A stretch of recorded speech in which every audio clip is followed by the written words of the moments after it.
ಹರೇ ಕೃಷ್ಣ ಮಾತಾಜಿ. ಹರೇ ಕೃಷ್ಣ. ಕೃಷ್ಣ, ನಾನು ಮ್ಯೂಟ್ ಮಾಡಿಕೊಂಡೆ, ಪ್ರೇಯರ್ ಮಾಡಿಕೊಂಡಿದ್ದೆ ಇವತ್ತು. ಓಕೆ, ಸ್ಟಾರ್ಟ್ ಮಾಡೋಣ. ಹರೇ ಕೃಷ್ಣ ಮಾತಾಜಿ. ಹರೇ ಕೃಷ್ಣ ಮಾತಾಜಿ, ಸ್ಟಾರ್ಟ್ ಮಾಡ್ತೇನೆ. ಓಂ ಅಜ್ಞಾನತಿ ಮಿರಂಧಸ್ಯ ಜ್ಞಾನಾಂಜನ ಶಲಾಕಾಯ ಚಕ್ಷುರುನ್ಮಿಲಿತಂ ಯೇನ ತಸ್ಮೈ ಶ್ರೀ ಗುರುವೇ ನಮಃ.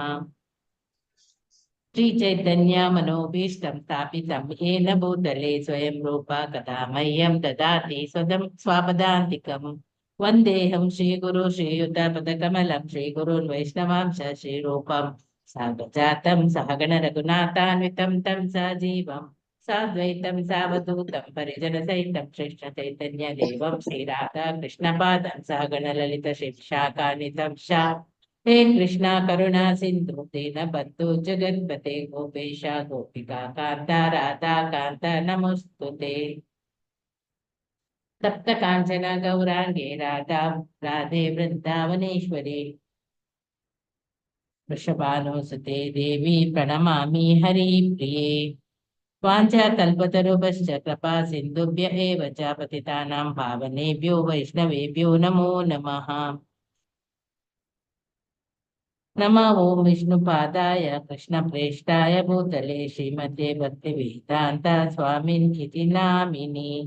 नमस्ते सरस्वती देवी गौरवाणी प्रचारिणी निर्विशेष शून्यवादी पाश्चात्य देशतारिणी. जय श्री कृष्ण चैतन्य प्रभु नित्यानंद श्री अद्वैत गदाधर श्रीवासादि गौर भक्त वृंद. हरे कृष्णा कृष्णा कृष्णा हरे हरे, हरे राम राम राम हरे हरे. हरे कृष्णा कृष्णा कृष्णा हरे हरे, हरे राम राम राम हरे हरे. हरे कृष्णा कृष्णा कृष्णा हरे हरे, हरे राम राम हरे हरे. ನಮ್ಗೆ ಈ ಲೀಲಾಮೃತ ಓದುವ ತರಗತಿಯನ್ನು ಮಾಡಲು ಅವಕಾಶ ಮಾಡಿಕೊಟ್ಟ ನಮ್ಮ ರಾಧಾ ಗೋವಿಂದ ದೇವಸ್ಥಾನ ಮಂಗಳೂರಿಗೆ ಇಲ್ಲಿಯ ಅಧ್ಯಕ್ಷರಾದ ನಾಮನಿಷ್ಠ ದಾಸ್ ಪ್ರಭುಜಿಗೆ ನಿಮ್ಮೆಲ್ಲರ ಪರವಾಗಿ ಪ್ರಣಾಮಗಳನ್ನು ಸಲ್ಲಿಸುತ್ತೇನೆ. ಹಾಗೆ ನನ್ನ ಗುರುಗಳಾದ ಸಚ್ಚಿದಾನಂದ ಪ್ರಭುಜಿ ಮತ್ತು ಇತರ ಎಲ್ಲಾ ಗುರುಗಳಿಗೂ ಕೂಡ ನಿಮ್ಮೆಲ್ಲರ ಪರವಾಗಿ ಪ್ರಣಾಮಗಳನ್ನು ಸಲ್ಲಿಸುತ್ತೇನೆ. ಹಾಗೆ ಇಸ್ಕಾನ್ ಫೌಂಡರ್ ಶ್ರೀಮದ್ ಎಸಿ ಭಕ್ತಿ ವೇದಾಂತ ಸ್ವಾಮಿ ಶ್ರೀಲ ಪ್ರಭುಪಾದ್ ಇವರಿಗೆ ಕೂಡ ನಾನು ನಿಮ್ಮೆಲ್ಲರ ಪರವಾಗಿ ಪ್ರಣಾಮಗಳನ್ನು ಸಲ್ಲಿಸ್ತೇನೆ. ಹಾಗೆ ಬಂದಂತ ಎಲ್ಲಾ ತರಬೇತುದಾರರಿಗೂ ಕೂಡ ಸ್ವಾಗತವನ್ನು ಕೋರುತ್ತಾ ಇಂದಿನ ತರಗತಿಯನ್ನು ಪ್ರಾರಂಭಿಸೋಣ. ಹರೇ ಯಾರೋ ಏನು ಕೃಷ್ಣ ಮಾತಾಜಿ. ಹೇಳಿ ಮಾತಾಜಿ. ಹರೇ ಕೃಷ್ಣ ಮಾತಾಜಿ. ಹರೇ ಕೃಷ್ಣ ಹರೇ ಮಾತಾಜಿ. ಕೃಷ್ಣ. ನೀವು ಯಾರು ಮಾತನಾಡದಿದ್ರೆ ನಾನು ನನ್ನಷ್ಟಕ್ಕೆ ಹೇಳಿಕೊಂಡೇ ಹೋಗ್ತಿದ್ದೇನಾ ಅಂತ ಮ್ಯೂಟ್ ಅಲ್ಲಿ ಎದ್ದುಕೊಂಡು. ಹರೇ ಕೃಷ್ಣ ಮಾತಾಜಿ. ಹರೇ ಕೃಷ್ಣ. ಹರೇ ಕೃಷ್ಣ ಮಾತಾಜಿ.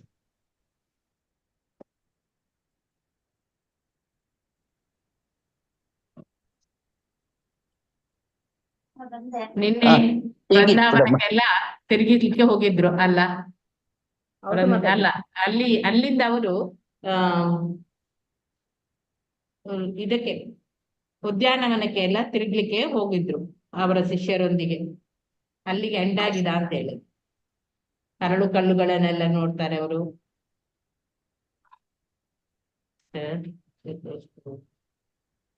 ನೋಡಿ, ಗೋಲ್ಡನ್ ಗೇಟ್ ಉದ್ಯಾನದ ಹತ್ತಿರದಿರುವ ಆ ಸರೋವರಕ್ಕೆ ಹೋಗ್ತಾರೆ ಅವರು. ಹಲವು ಶಿಷ್ಯರವರನ್ನು ಹಿಂಬಾಲಿಸ್ತಾರೆ. ಅಲ್ಲಿ ಅರಣ್ಯದಲ್ಲಿ ಅವರು ಸುಂದರ ದೃಶ್ಯ ಆ ಪ್ರಭುಪಾದರಿಗೆ ಅಲ್ಲಿ ಸಂತೋಷ ಉಂಟಾಗ್ತದೆ. ಅಲ್ಲಿ ಮರವೊಂದನ್ನು ಕಂಡಾಗ ಅವ್ರು ಏನ್ ಹೇಳ್ತಾರೆ, ಅದು ಯಾವ ಮರ, ಹೂವನ್ನು ಕಂಡಾಗ ಅದು ಯಾವ ಹೂವು ಅಂತ ಹೇಳಿ ಎಲ್ಲ ಕೇಳ್ತಾರೆ. ಆಗ ಶಿಷ್ಯರಿಗೆ ಅದರ ಬಗ್ಗೆ ಎಲ್ಲಿ ಗೊತ್ತಿರುವುದಿಲ್ಲ. ಚೈತನ್ಯ ಮಹಾಪ್ರಭು ವೃಂದಾವನದಲ್ಲಿ ಈ ಕಾಡಿನಲ್ಲಿ ಹೋಗುತ್ತಿರುವಾಗ ಎಲ್ಲ ಗಿಡಗಳದ್ದು, ಎಲ್ಲ ಮರ ಗಿಡಗಳದ್ದು ಎಲ್ಲ ಪರಿಚಯ ಅವರಿಗೆ ಇತ್ತು. ಯಾವ ಬಲ್ಲಿ ಯಾವುದು ಅದು ಇದು ಎಲ್ಲ ಗೊತ್ತಿತ್ತು. ಸ್ವಾಮೀಜಿ ಸಸ್ಯ ದಲ್ಲಿ ಪ್ರಜ್ಞೆ ಎಂಬುದು ಇದೆಯಾ ಅಂತೇಳಿ ಯಾರೋ ಒಬ್ಬ ಕೇಳ್ತಾರೆ ಆ ಶಿಷ್ಯ. ಆಗ ಪ್ರಭುಪಾದರು ಅದಕ್ಕೆ ಹೇಳ್ತಾರೆ, ಅಲ್ಲಿಯೂ ಅದಕ್ಕೂ ಸಸ್ಯಕ್ಕೂ ಕೂಡ ಆತ್ಮವಿದೆ, ಆದ್ರೆ ಪ್ರಜ್ಞೆ ಎಂಬುದು ಅವುಗಳಲ್ಲಿ ತಾತ್ಕಾಲಿಕವಾದದ್ದು, ಅದು ಸ್ಥಗಿತಗೊಂಡಿದೆ, ಗ್ರಹಣ ಶಕ್ತಿ ಸ್ವಲ್ಪವೇ ಇರುವುದಕ್ಕೆ ಅಂತ ಹೇಳ್ತಾರೆ. ಪ್ರಭುಪಾದರು ಶಾಸ್ತ್ರಗಳನ್ನೆಲ್ಲ ಕಣ್ಣಿನಿಂದ ಅಲ್ಲಿ ವೀಕ್ಷಿಸ್ತಿದ್ರು. ಆದ್ರೆ ತರಗತಿಗಳ ಸಾಮಾನ್ಯ ಸಂಗತಿಗಳನ್ನು ಕುರಿತು ಅವರು ಮಾಡಿದ ವ್ಯಾಖ್ಯಾನಗಳು ಏನಿದೆಯೋ ಅವು ವಿಶೇಷವಾದ ಆಧ್ಯಾತ್ಮಿಕವಾದ ಅರ್ಥದಿಂದ ಕೂಡಿಕೊಳ್ತಿರ್ತವೆ. ಮತ್ತೆ ಯಾರಿಗೆ ಭಗವಂತನನ್ನು ಕಾಣಬೇಕೆಂಬ ಅಪೇಕ್ಷೆ ಇದೆಯೋ ಅಂತವರು ಮೊದಲು ಅದಕ್ಕೆ ತಕ್ಕ ಅರ್ಹತೆಯನ್ನು ಅವರು ಗಳಿಸಿಕೊಳ್ಬೇಕು, ಮತ್ತೆ ಅವರು ಪರಿಶುದ್ಧರಾಗ್ಬೇಕು ಅಂತೇಳಿ ಅಲ್ಲಿ ಸೂರ್ಯನ ಒಂದು ಉದಾಹರಣೆಯನ್ನು ಕೊಡ್ತಾರೆ. ಸೂರ್ಯ ಮೋಡವನ್ನು ಮುಸ್ಕಿಕೊಂಡ್ರೆ ನಮ್ಗೆ ಅಲ್ಲಿ ಸೂರ್ಯ ಇಲ್ಲ ಅಂತೇಳಿ ಅಲ್ಲ, ಸೂರ್ಯ ಅಲ್ಲಿ ಇದ್ದೇ ಇದೆ, ಅದು ನಮ್ಮ ಕಣ್ಣುಗಳಿಗೆ ಕಾಣುವುದಿಲ್ಲ ಅಂತೇಳಿ ಹೇಳ್ತಾರೆ. ಮತ್ತೆ ಸ್ವಾಮೀಜಿಯನ್ನು ಇನ್ನೂ ನಯನ ಮನೋಹರವಾದ ಸ್ಥಳಗಳಿಗೆ ಪುನಃ ಕರ್ಕೊಂಡು ಹೋಗ್ತಾರೆ. ಅಲ್ಲಿ ಒಂದು ಕಡೆ ಸರೋವರದ ಮೇಲೆ ಹಂಸಗಳು ತೇಳ್ತಿದ್ದವು. ಪ್ರಭುಪಾದರು ಕೇಳ್ತಾರೆ, ಇಲ್ಲಿ ಏನ್ ಹೇಳಿದ್ರು ಪ್ರಭುಪಾದರು, ಆ ಶ್ರೀಮದ್ ಭಾಗವತವನ್ನು ಹಂಸಗಳಿಗೆ ಹೋಲಿಸಿದ್ದಾರೆ. ಅದ್ರಲ್ಲಿ ಭಕ್ತರನ್ನು, ಅದು ಶ್ರೀಮದ್ ಭಾಗವತದಲ್ಲಿ ಭಕ್ತರನ್ನು ಹಂಸಗಳಿಗೆ ಹೋಲಿಸ್ತಾರೆ. ಭಗವಾನ್ ಕೃಷ್ಣನ ಕುರಿತು ಸಾಹಿತ್ಯದಲ್ಲಿ ಏನಿದೆ ಅಂದ್ರೆ ಅದು ಸುಂದರವಾದ ಸರೋವರಕ್ಕೆ ಅದನ್ನು ಹೋಲಿಸಲಾಗ್ತಿತ್ತು. ಹಾಗೆ ಮುಂದುವರಿದು ಹೇಳ್ತಾರೆ, ಭಕ್ತರಲ್ಲದವರು ಇದ್ದಾರಲ್ಲ, ಅವರು ಈ ಶೂದ್ರವಾದ ದೈನಂದಿನ ವಿಷಯದಲ್ಲಿ ಅವರು ಮಗ್ನರಾಗಿದ್ದಾರೆ, ಕಾಗೆಗಳು ಇದ್ದಂತೆ ಅಂತೇಳಿ ಅಲ್ಲಿ ಹೇಳ್ತಾರೆ. ಕಲ್ಲು ದಾರಿಯ ಮೇಲೆ ನಡೆಯುತ್ತಾ ಅಲ್ಲಿದ್ದ ಆ ಕಲ್ಲುಗಳನ್ನು, ಆ ದುಂಡನೆ ಹರಳುಗಳನ್ನೆಲ್ಲ ತೋರಿಸ್ತಾ ದುಂಡನೆ ಕಲ್ಲುಗಳನ್ನು ನೋಡಿ ಹೇಳ್ತಾರೆ ಅವರು, ಇಲ್ಲಿ ಎಷ್ಟು ಹರಳುಗಲ್ಲುಗಳು ಇವೆಯೋ ಅಷ್ಟೇ ಜಗತ್ತುಗಳು ಇವೆ, ಅಷ್ಟೇ ತುಂಬಾ ಜಗತ್ತುಗಳು ಇವೆ. ಆ ಪ್ರತಿಯೊಂದು ವಿಶ್ವದಲ್ಲಿ ಕೂಡ ಜನಸಂಖ್ಯೆ, ಜೀವಕೋಟಿ, ಅಸಂಖ್ಯಾತ ಜೀವಕೋಟಿಗಳು ಇವೆ ಅಂತೇಳಿ ಹೇಳ್ತಾರೆ. ಅಲ್ಲಿಗೆ ನಾವು ಸ್ಟಾಪ್ ಮಾಡಿದ್ದೇವೆ. 58ನೇ ಪೇಜ್. ಇವತ್ತು ಯಾರಿಗೆ ಓದ್ಲಿಕ್ಕೆ ರತ್ನ ಮಾತಾಜಿ ಸಿಗ್ನಲ್ ಇದೆಯಾ? ಇಲ್ಲ ಮಾತಾಜಿ, ಇಲ್ಲಿ ಸರಿಯಾಗಿ ಬರ್ತಾ ಇಲ್ಲ ಮಾತಾಜಿ, ಒಂದ್ ವಾರದಿಂದ. ಹೌದಾ? Okay okay.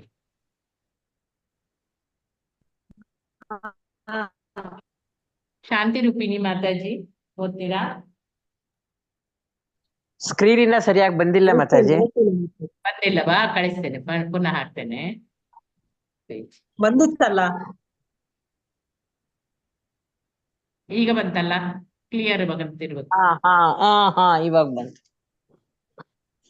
ಓದ್ತೇನೆ ಮಾತಾಜಿ. ಎಲ್ಲಿಂದ? ಸ್ವಾಮೀಜಿಯನ್ನು ಅಲ್ಲಿಂದವಾ? ಹೌದೌದು. ಸ್ವಾಮೀಜಿಯನ್ನು ಬಿಳಿಯ ಮತ್ತು ನಸುಗೆಂಪು ಬಣ್ಣದ ಹೂವುಗಳು ತುಂಬಿದ ಹಚ್ಚ ಹಸುರಿನ ಕಣಿವೆಯಂತಹ ಪ್ರದೇಶಕ್ಕೆ ಕರೆದುಕೊಂಡು ಬಂದದ್ದು ಶಿಷ್ಯರಿಗೆ ತುಂಬಾ ಆನಂದದ ಸಂಗತಿಯಾಗಿತ್ತು. ಸ್ವಾಮೀಜಿಯ ಕಣ್ಣುಗಳ ಮೂಲಕ ಶ್ರೀಕೃಷ್ಣನ ದರ್ಶನವನ್ನು ಪಡೆದ ಭಾಗ್ಯ ಅವರದಾಗಿತ್ತು. ಮತ್ತೆ ಮಾರನೆಯ ದಿನ ಸ್ವಾಮೀಜಿ ಅದೇ ಉದ್ಯಾನಕ್ಕೆ ಹೋಗಲು ಅಪೇಕ್ಷಿಸಿದಾಗ ಇನ್ನೂ ಹೆಚ್ಚಿನ ಸಂಖ್ಯೆಯ ಭಕ್ತರು ಅವರ ಜೊತೆಗೆ ಹೊರಡಲು ಸಿದ್ಧರಾದರು. ಹಿಂದಿನ ದಿನ ಸ್ವಾಮೀಜಿಯ ಮಾತುಕತೆಯನ್ನಾಲಿಸಿದ ಶಿಷ್ಯರು ಸ್ವಾಮೀಜಿ ಹೇಗೆ ವಿವಿಧ ಸಂದರ್ಭಗಳಲ್ಲಿ ಪ್ರತಿಕ್ರಿಯೆ ತೋರಿದರೆಂಬುದನ್ನು ಇತರರಿಗೆ ತಿಳಿಸಿದ್ದರು. ಹೀಗಾಗಿ ಮತ್ತೆ ಹುಡುಗರು ಸ್ವಾಮೀಜಿಯ ಜೊತೆ ಸರೋವರದ ಸುತ್ತಣ ಪಥಗಳಲ್ಲಿ ಸಂಚಾರ ಹೊರಟರು. ಈ ದಿನ ತಾವು ಬೇರೆ ದಾರಿಗಳಲ್ಲಿ ಹೊರಟಿದ್ದೇವೆ ಎಂಬುದನ್ನು ಹೇಳದೆ ಸರೋವರದ ಬದಿಯ ರಸ್ತೆಯನ್ನು ಹಿಡಿದರು. ಪ್ರಭುಪಾದರು ಅವರ ಶಿಷ್ಯರು ನಿದ್ರಿಸುತ್ತಿರುವ ಬಾತುಕೋಳಿಗಳ ಗುಂಪೊಂದರ ಬಳಿಗೆ ಬಂದರು. ತಮ್ಮ ಪಕ್ಕದಲ್ಲಿ ಜನರು ನಡೆದಾಡಿದ ಸದ್ದಿಗೆ ಅವು ಎಚ್ಚೆತ್ತು ಸ್ವರ ಹೊರಡಿಸುತ್ತಾ ರೆಕ್ಕೆಗಳನ್ನು ಚಲಿಸುತ್ತಾ ಮುಂದೆ ಮುಂದೆ ನಡೆದವು. ಪ್ರಭುಪಾದರು ದಾರಿಗಡ್ಡಲಾಗಿದ್ದ ಬಾತುಕೋಳಿಗಳ ಹಿಂಡನ್ನು ಚದುರಿಸಲೆಂದು ಕೆಲವು ಶಿಷ್ಯರು ಪುಷ್ ಅತ್ತ ಸರೀರಿ, ನೀವು ಸ್ವಾಮೀಜಿಯ ದಾರಿಗೆ ಅಡ್ಡ ಬಂದು ತೊಂದರೆ ಕೊಡುತ್ತೀರಿ ಎಂದು ಗಿಜಿ ಗಿಜಿ ಸದ್ದು ಮಾಡುತ್ತಿದ್ದ ಬಾತುಕೋಳಿಗಳನ್ನು ಕುರಿತು ಗೊಣಗಿದರು. ಸ್ವಾಮೀಜಿ ಹೇಳಿದರು, ಅವು ನಮಗೆ ತೊಂದರೆ ಕೊಡುತ್ತೇವೆಂದು ನಾವು ಹೇಗೆ ಭಾವಿಸುತ್ತಿದ್ದೇವೆಯೋ ಹಾಗೆಯೇ ಅವುಗಳೂ ಕೂಡ ನಾವೇ ತೊಂದರೆ ಕೊಡುತ್ತಿದ್ದೇವೆಂದು ಭಾವಿಸುವುದಬಹುದಲ್ಲವೇ? ಒಂದು ದೊಡ್ಡ ಮರದ ಕೆಳಗೆ ನಿಂತು ಅಲ್ಲಿ ಉದುರಿದ್ದ ಹಕ್ಕಿಗಳ ಹಿಕ್ಕೆಯ ಕಡೆ ತೋರಿಸುತ್ತಾ ಏನಿದರ ಅರ್ಥ ಎಂದು ಹತ್ತಿರ ನಿಂತ ಹುಡುಗನೊಬ್ಬನನ್ನು ಕೇಳಿದರು. ಪ್ರಶ್ನೆಯನ್ನು ಅವರು ತಮಾಷೆಗಾಗಿ ಕೇಳಿರಲಿಲ್ಲ. ಅವರ ಮುಖ ಗಂಭೀರವಾಗಿತ್ತು. ಆ ಹುಡುಗ ನಾಚಿಕೊಂಡು ನನಗೆ ಅದೇನೆಂದು ಗೊತ್ತಿಲ್ಲ ಎಂದ. ಪ್ರಭುಪಾದರು ಕ್ಷಣಕಾಲ ಬೇರೆ ಯಾರಾದ್ರೂ ಉತ್ತರ ಕೊಡಬಹುದೆಂದು ಯೋಚನಾಮಗ್ನರಾದರು. ಶಿಷ್ಯರು ಅವರ ಸುತ್ತ ನಿಂತರು. ಆ ಹುಡುಗ ಮರದ ಕೆಳಗೆ ಉದುರಿದ್ದ ಹಕ್ಕಿಗಳ ಹಿಕ್ಕೆಯ ಕಡೆ ನೋಡುತ್ತಾ, ಸ್ವಾಮೀಜಿ, ಇದರಲ್ಲೂ ಏನಾದ್ರೂ ರಹಸ್ಯವಾದ ಅರ್ಥವನ್ನು ಕಂಡು ಅದನ್ನು ಬಿಡಿಸಿ ಹೇಳಬಹುದೋ ಏನೋ ಎಂದು ಯೋಚಿಸಿದ. ತಾನು ಏನಾದರೂ ಹೇಳೋಣವೇ ಎಂದು ತೊದಲಿದ. ಸ್ವಾಮೀಜಿ ನಕ್ಕು ಸುತ್ತ ನಿಂತವರಿಂದ ಉತ್ತರವನ್ನು ನಿರೀಕ್ಷಿಸಿದರು. ಎಲ್ಲರೂ ನಿಶ್ಶಬ್ದರಾಗಿದ್ದರು. ಹರೇ ಕೃಷ್ಣ ಮಾತಾಜಿ. ಧನ್ಯವಾದಗಳು ಮಾತಾಜಿ. ರೋಹಿಣಿ ಯಶ್ವಂತ್ ಮಾತಾಜಿ. ಹರೇ ಕೃಷ್ಣ ಮಾತಾಜಿ. ಅದರ ಅರ್ಥವೇನೆಂದರೆ ಎಂದು ಪ್ರಭುಪಾದರು ಪ್ರಾರಂಭಿಸಿದರು. ಈ ಹಕ್ಕಿಗಳು ಈ ಮರದಲ್ಲಿ 2 ವಾರಗಳಿಗೂ ಹೆಚ್ಚು ಕಾಲ ವಾಸಿಸುತ್ತವೆ. ಅವರು ನಕ್ಕರು. ಹಕ್ಕಿಗಳು ಕೂಡ ತಮ್ಮ ತಮ್ಮ ಗೂಡುಗಳ ಬಗ್ಗೆ ಮೋಹವನ್ನು ಬೆಳೆಸಿಕೊಂಡಿವೆ ಎಂದರು. ಮುಂದೆ ಹೋದಂತೆ ಕೆಲವು ವಯೋವೃದ್ಧರು ಚೆಕ್ಕರ್ಸ್ ಆಡುವುದನ್ನು ಕಂಡರು. ಹುಡುಗರ ಕಡೆ ತಿರುಗಿ, ಸ್ವಾಮೀಜಿ ನೋಡಿ, ಈ ದೇಶದ ವಯೋವೃದ್ಧರಿಗೂ ತಾವೇನು ಮಾಡಬೇಕು ಅನ್ನೋದು ಗೊತ್ತಿಲ್ಲ. ಆದ ಕಾರಣ ಅವರು ತಮ್ಮ ವೃದ್ಧಾಪ್ಯ ಸಮಯವನ್ನು ವ್ಯರ್ಥವಾಗಿ ಕಳೆಯುತ್ತಾ ಮಕ್ಕಳಂತೆ ಆಟದಲ್ಲಿ ತೊಡಗಿದ್ದಾರೆ.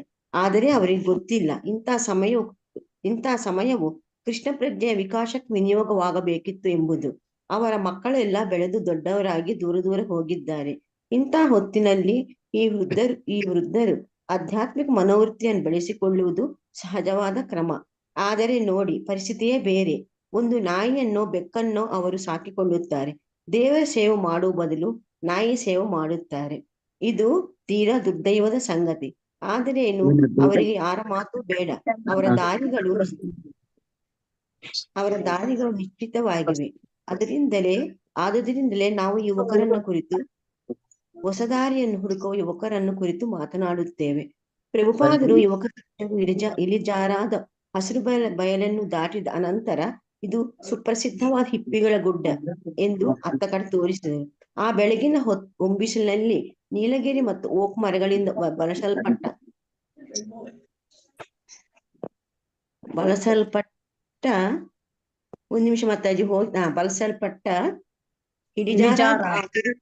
ಇಳಿಜಾರಾದ ಆ ಹಸಿರು ಹುಲ್ಲು ಬಯಲಿನ ಗುಡ್ಡವು ನಿಶ್ಶಬ್ದ ಮೌನವಾಗಿತ್ತು. ಆದರೆ ಇನ್ನು ಕೆಲವೇ ಗಂಟೆಗಳಲ್ಲಿ 100 ಹಿಪ್ಪಿಗಳು ಇಲ್ಲಿ ಈ ಹಸುಬಯಲಿನ ಗುಡ್ಡದ ಮೇಲೆ ಬಂದು ಸೇರುವವರಿದ್ದರು, ತಮ್ಮ ಗೆಳತಿಯರ ಜೊತೆಗೂಡಲು. ಈ ಸ್ಥಳ ಸಂಕೀರ್ತನೆಗೆ ಪ್ರಶಸ್ತವಾಗಿದೆ. ಆಗಾಗ ಬಂದು ಇಲ್ಲಿ ಸಂಕೀರ್ತನೆ ನಡೆಯಿಸಿರಿ ಎಂದು ಪ್ರಭುಪಾದ ಯುವಕರಿಗೆ ಸಲಹೆ ಮಾಡಿದ್ದೆ. ಹರೇ ಕೃಷ್ಣ ಮಾತಾಜಿ. ಇನ್ನೊಬ್ಬರು ಓದಲಿಕ್ಕೆ. ಧನ್ಯವಾದಗಳು ಮಾತಾಜಿ. ಈಗ ಸ್ವಾಮೀಜಿಯನ್ನು ಬಿಳಿಯ ಮತ್ತು ನಸುಗೆಂಪು ಬಣ್ಣದ ಹೂವುಗಳು ತುಂಬಿದ ಆ ಹಚ್ಚ ಹಸುರಿನ ಕಣಿವೆಯಂತಹ ಪ್ರದೇಶಕ್ಕೆ ಕರೆದುಕೊಂಡು ಬರ್ತಾರೆ. ಶಿಷ್ಯರಿಗೆ ಇದು ತುಂಬಾ ಆನಂದದ ಸಂಗತಿಯಾಗಿತ್ತು.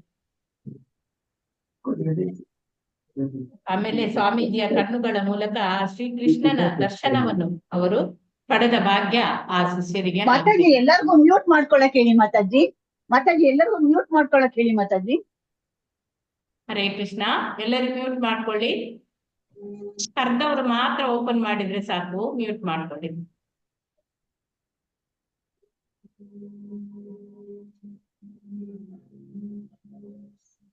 ಗೀತಾ ಎಂ ಮಾತಾಜಿ, ನಾನೇ ಮಾಡ್ಬೇಕಾ?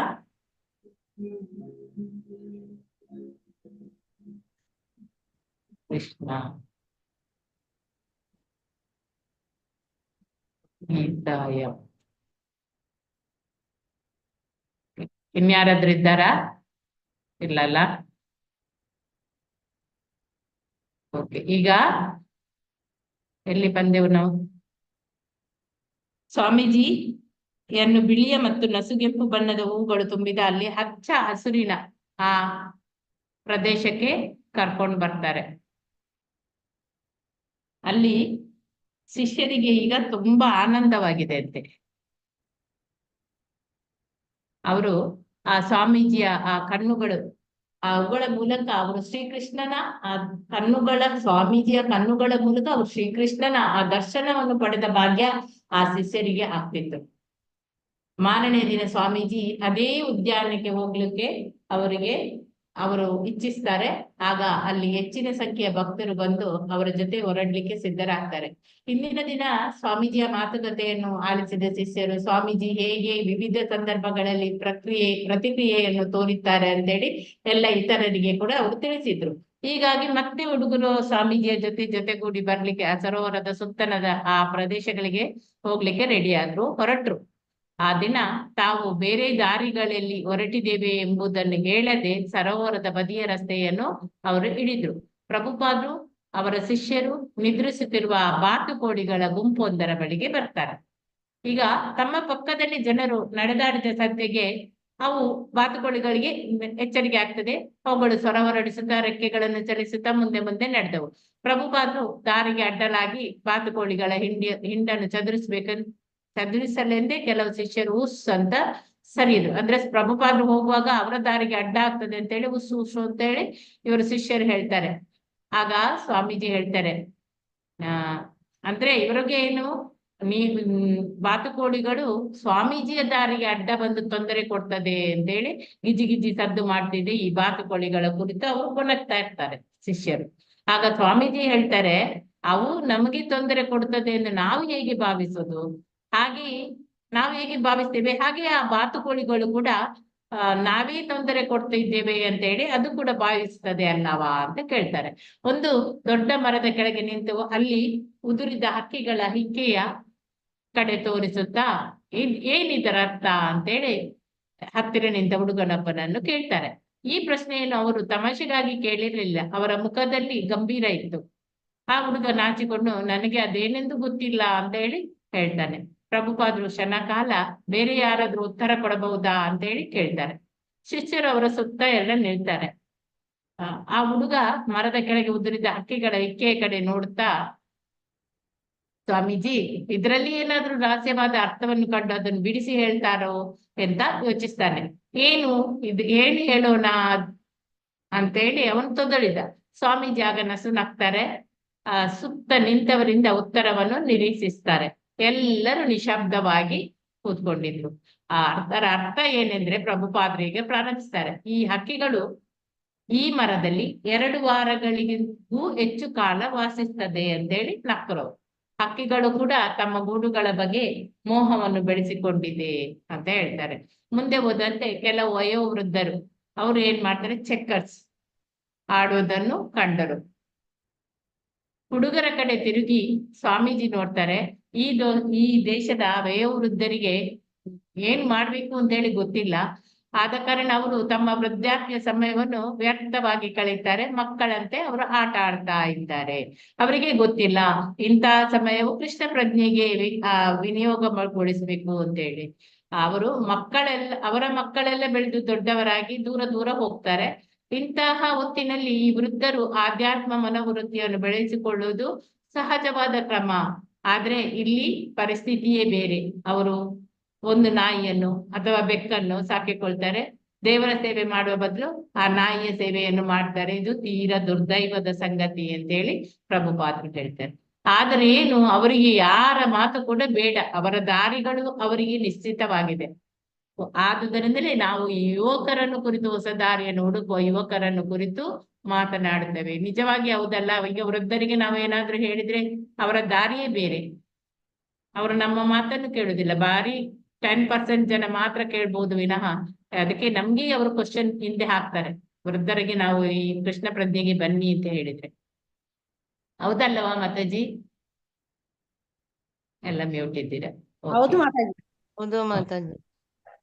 ಪ್ರಭುಪಾದರು ಯುವಕ ಶಿಷ್ಯರು ಅಲ್ಲಿ ಇಳಿಜಾರಾದ ಹಸಿರು ಬಯಲನ್ನು ದಾಟಿದ ಅನಂತರ ಒಂದು ಸುಪ್ರಸಿದ್ಧವಾದ ಹಿಪ್ಪಿಗಳ ಗುಡ್ಡ ಅತ್ತ ಕಡೆ ತೋರಿಸ್ತಾರೆ. ಆ ಬೆಳಗಿನ ಉಂಬಿಸಿಲಿನಲ್ಲಿ ಅದು ನೀಲಗಿರಿ ಮತ್ತೆ ಓಕ್ ಮರಗಳಿಂದ ಬಲಸಲ್ಪಟ್ಟ ಇಳಿಜಾರಾದ ಆ ಹಸಿರು ಹುಲ್ಲು ಬಯಲಿನ ಗುಡ್ಡ ಅದು ನಿಶಬ್ದವಾಗಿ ಮೌನವಾಗಿತ್ತು. ಆದರೆ ಅಲ್ಲಿ ಕೆಲವೇ ಗಂಟೆಗಳಲ್ಲಿ 100 ಹಿಪ್ಪಿಗಳು ಬರ್ತಾರೆ. ಆ ಹಸಿರು ಬಯಲಿನಲ್ಲಿ ಗುಡ್ಡದ ಮೇಲೆ ಬಂದು ಅವರು ಅಲ್ಲಿ ಸೇರುವವರು. ಆ ಗೆಳೆಯ ಗೆಳತಿಯರ ಜೊತೆಗೂಡ್ಲಿಕ್ಕೆ ಆ ಸ್ಥಳ ಸಂಕೀರ್ತನೆಗೆ ಅದು ಪ್ರಶಸ್ತವಾಗಿದೆ. ಆಗಾಗ ಬಂದು ಇಲ್ಲಿ ಸಂಕೀರ್ತನೆ ನಡೆಸಿರಿ ಅಂತ ಹೇಳಿ ಪ್ರಭುಪಾದರು ಯುವಕರಿಗೆ ಈಗ ಸಲಹೆ ಮಾಡಿದ್ರು. ಓಕ್ ಮರ ಅಂದ್ರೆ ಏನು ಮಾತಾಜಿ? ಯಾರಿಗಾದ್ರೂ ಗೊತ್ತಿದೆಯಾ?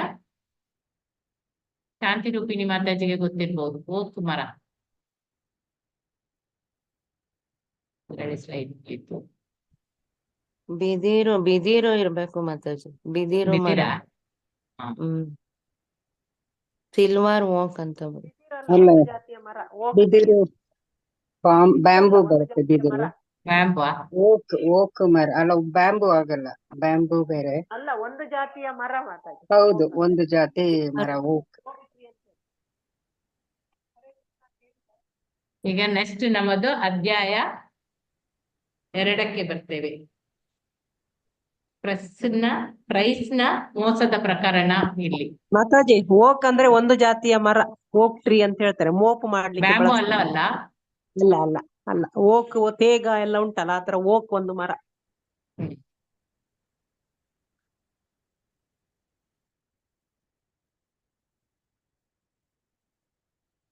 ತಿರುಗುತ್ತಾ ಇಲ್ಲಿ.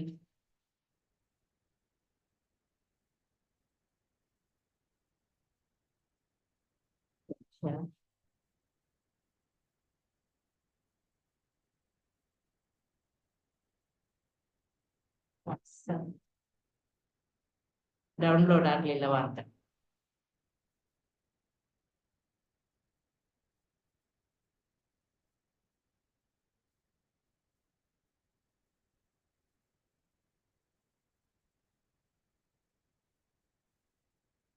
ಬಂದಿಲ್ಲ ಅಲ್ಲ ಸ್ಕ್ರೀನ್?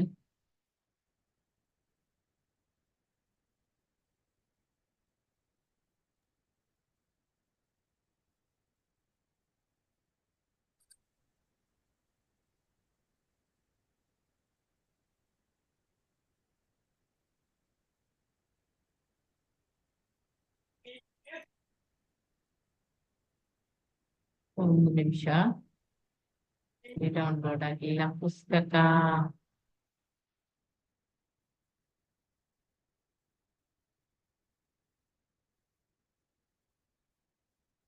ಉಮಾ ಕುಲಕರ್ಣಿ ಮಾತಾಜಿ, ನಿಮ್ಮ ಹತ್ರ ಪುಸ್ತಕ ಇದೆಯಾ?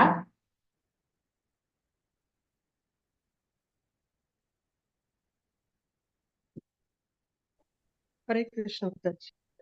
ಇದೆಯೇ ಪುಸ್ತಕ ಮಾತಾಜಿ?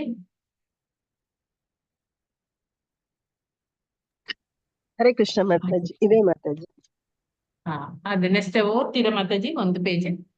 ಹಾ ಮಾತಾಜಿ. ಅಷ್ಟೊತ್ತಿಗೆ ನಾನು ಇಲ್ಲಿ ರೆಡಿ ಮಾಡ್ತೇನೆ.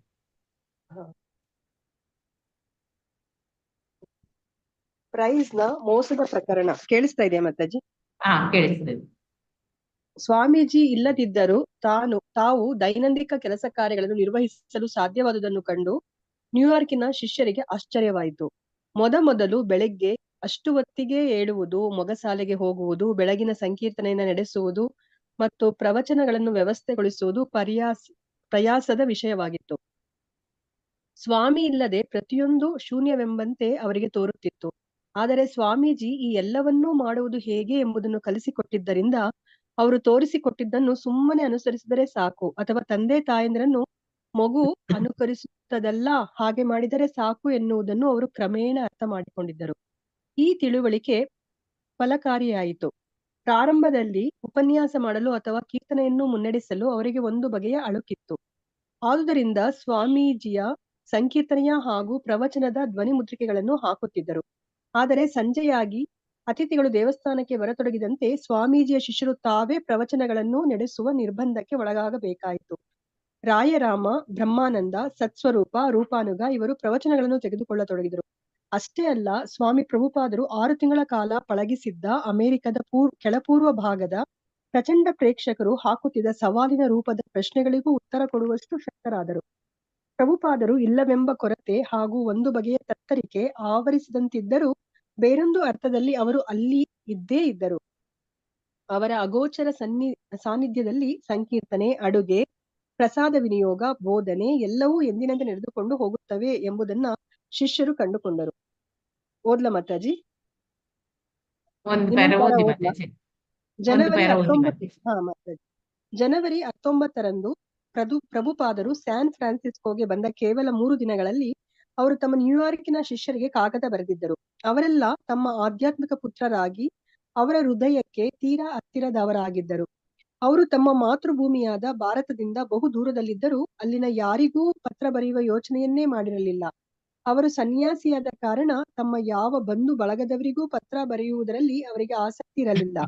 ಆದರೆ ತಮ್ಮ ಗುರು ಸಹೋದರ ಬರೆಯುವ ವಿಚಾರ ಕೂಡ ಅವರಿಗೆ ಮುಖ್ಯವೆನಿಸಲಿಲ್ಲ. ಹರೇ ಕೃಷ್ಣ. ಹರೇ ಶ್ರುತಿ ಮಾತಾಜಿ ಓದಿ. ಹರೇ ಕೃಷ್ಣ ಮಾತಾಜಿ. ಯಾಕೆಂದರೆ ಅವರು ಪ್ರಭುಪಾದರಿಗೆ ಯಾವುದೇ ನೆರವನ್ನು ನೀಡಲು ನಿರಾಕರಿಸಿದರು. ನಿರಂತರವಾಗಿ ನಿರಾಕರಣೆಯನ್ನು ತೋರಿಸಿದ್ದರು. ಆದರೆ ಹೊಸ ನಗರದಲ್ಲಿ ಹೊಸ ಮುಖಗಳ ನಡುವೆ ಮಾತಾಜಿ ಇದ್ದುಕೊಂಡು ಒಂದ್ ಸೆಕೆಂಡ್ ಮಾತಾಜಿ, ನನ್ಗೆ ಸ್ಕ್ರೀನ್ ಕಣ್ಣಿಗೆ ಬರ. ಒಂದ್ ನಿಮಿಷ, ಈಗ ಕಾಣ್ತದೆ ನೋಡಿ. ನಾನ್ ಮತ್ತೆ ಝೂಮ್ ಮಾಡ್ಕೋಬೇಕು ಮಾತಾಜಿ, ಒಂದ್ ಸೆಕೆಂಡ್. ನೀವು ಝೂಮ್ ಮಾಡಿ. ನಡುವೆ ಇದ್ದುಕೊಂಡು ಪ್ರಾರಂಭ ದೆಸೆಯಲ್ಲಿಯೇ ಒಂದಷ್ಟು ಹೆಸರು ಹಾಗೂ ಯಶಸ್ಸನ್ನು ಪಡೆದು ಪ್ರಭುಪಾದರು ಈ ಸುದ್ದಿಯಲ್ಲಿ ಪಾಲ್ಗೊಳ್ಳಲು ಅತ್ಯಂತ ಕಾತರರಾದ ಕೆಲವರೊಂದಿಗೆ ಅದನ್ನು ಹಂಚಿಕೊಳ್ಳಲು ಆಸಕ್ತರಾಗಿದ್ದರು. ಕೆಲವೇ ತಿಂಗಳು ತಮ್ಮಿಂದ ತರಬೇತಿ ಪಡೆದ ಮತ್ತು ನ್ಯೂಯಾರ್ಕ್ನಲ್ಲಿ ಕೃಷ್ಣ ಪ್ರಜ್ಞೆಯ ಆಂದೋಲನವನ್ನು ನಿರ್ವಹಿಸಲು ನಿಯೋಜಿತರಾದ ತಮ್ಮ ಆ ಶಿಷ್ಯರಿಗೆ ಮತ್ತೆ ಭರವಸೆಯನ್ನು ತುಂಬುವುದು ಅವರ ಉದ್ದೇಶವಾಗಿತ್ತು. ನನ್ನ ಪ್ರೀತಿಯ ಬ್ರಹ್ಮಾನಂದ, ಹಯಗ್ರೀವ, ಕೀರ್ತನಾನಂದ, ಸತ್ಸ್ವರೂಪ, ಗರ್ಗಮುನಿ, ಅಚ್ಯುತಾನಂದ, ಜದುರಾಣಿ, ನನ್ನ ಶುಭಾಶಯಗಳನ್ನು ಗುರು ಗೌರಾಂಗ, ಗಿರಿಧಾರಿ, ಗಂಧರ್ವಿಕ ಇವರ ಆಶೀರ್ವಾದಗಳನ್ನು ದಯವಿಟ್ಟು ಸ್ವೀಕರಿಸಿರಿ. ನಾವು ಇಲ್ಲಿಗೆ ಸುಖವಾಗಿ ಬಂದು ತಲುಪಿದ ಹಾಗೂ ನಮಗೆ ಇಲ್ಲಿನ ಭಕ್ತರಿಂದ ದೊರೆತ ಸೊಗಸಾದ ಸ್ವಾಗತದ ಸುದ್ದಿಯನ್ನು ಈಗಾಗಲೇ ನೀವು ತಿಳಿದಿದ್ದೀರಿ. ಆಲೆನ್ ಗಿನ್ಸ್ಬರ್ಗ್ ಮತ್ತು ಅವನ ಜೊತೆಗೆ 50-60 ಮಂದಿ ಇತರರು ವಿಮಾನ ನಿಲ್ದಾಣದಲ್ಲಿ ನನ್ನನ್ನು ಬರಮಾಡಿಕೊಂಡರು ಮತ್ತು ನಾನು ನನ್ನ ನಿವಾಸವನ್ನು ತಲುಪಿದಾಗ ನನ್ನ ಧರ್ಮ ಪ್ರಸಾರದ ಉದ್ದೇಶವನ್ನು ಗಮನಿಸಿ ಗುರುತಿಸಿದ ಕೆಲವು ಮಂದಿ ಪತ್ರಿಕಾ ವರದಿಗಾರರು ಇದ್ದರು. ಎಕ್ಸಾಮಿನರ್ ಮತ್ತು ಕ್ರಾನಿಕಲ್ 2-3 ಪತ್ರಿಕೆಗಳು ಈ ಕುರಿತ ವರದಿಯನ್ನು ಪ್ರಕಟಿಸಿವೆ. ಈ ಪತ್ರದೊಂದಿಗೆ ಅಂಥ ಒಂದು ವರದಿಯನ್ನು ಲಗತ್ತಿಸಿದ್ದೇನೆ. ಈ ವರದಿಯ 1000 ಪ್ರತಿಗಳನ್ನು ಕೂಡಲೇ ಆಫ್ಸೆಟ್ ಮುದ್ರಣದಲ್ಲಿ ಮುದ್ರಿಸಿ 100 ಪ್ರತಿಗಳನ್ನು ಆದಷ್ಟು ಬೇಗ ಇಲ್ಲಿರುವ ನಮಗೆ ಕಳುಹಿಸಿಕೊಡಿ. ಅಲ್ಲಿ ನಿಮ್ಮ ಜೊತೆ ನಾನಿಲ್ಲವೆಂಬ ಕೊರಗು ನಿಮ್ಮನ್ನು ಕಾಡುತ್ತಿದೆ. ಕೃಷ್ಣನು ನಿಮಗೆ ಶಕ್ತಿಯನ್ನು ದಯಪಾಲಿಸಲಿ. ನನ್ನ ಭೌತಿಕ ಇರುವು ಅಷ್ಟು ಮುಖ್ಯವಲ್ಲ. ಗುರುವಿನಿಂದ ಬರುವ ಅತೀಂದ್ರಿಯ ಧ್ವನಿಯ ಅಸ್ತಿತ್ವವೇ ನಿಮ್ಮ ಬದುಕನ್ನು ಹಿಡಿದು ನಡೆಸುವಂತಾಗಬೇಕು. ಅದು ನಮ್ಮ ಅಧ್ಯಾತ್ಮ ಜೀವನವನ್ನು ಯಶಸ್ವಿಯನ್ನಾಗಿ ಮಾಡುತ್ತದೆ. ನಾನು ನಿಮ್ಮ ಜೊತೆಗೆ ಇಲ್ಲವೆಂಬ ಕೊರಗು ತುಂಬ ತೀವ್ರವಾಗಿ ಬಾಧಿಸುವುದಾದರೆ ನನ್ನ ಭಾವಚಿತ್ರಗಳನ್ನು ನನ್ನ ಪೀಠದ ಮೇಲೆ ಇಡಬಹುದು. ನಿಮಗೆ ಅದರಿಂದ ಸ್ಫೂರ್ತಿಯುಂಟಾಗಬಹುದು. ಮಾತಾಜಿ, ಇದು ಒಂದು ಸ್ವಲ್ಪ ಕಾಣುದಿಲ್ಲವೇನಲ್ಲ ಮಾತಾಜಿ. ಹಾ. ವಾಸದ ಮನೆಯನ್ನು ಕುರಿತು ನೀವು ಯಾವ ಕೊನೆಯ ತೀರ್ಮಾನವನ್ನು ಕೈಗೊಂಡಿರಿ ಎಂಬುದನ್ನು ನಾನು ತಿಳಿಯಲು ಅಪೇಕ್ಷಿಸುತ್ತೇನೆ. 1967 ಮಾರ್ಚ್.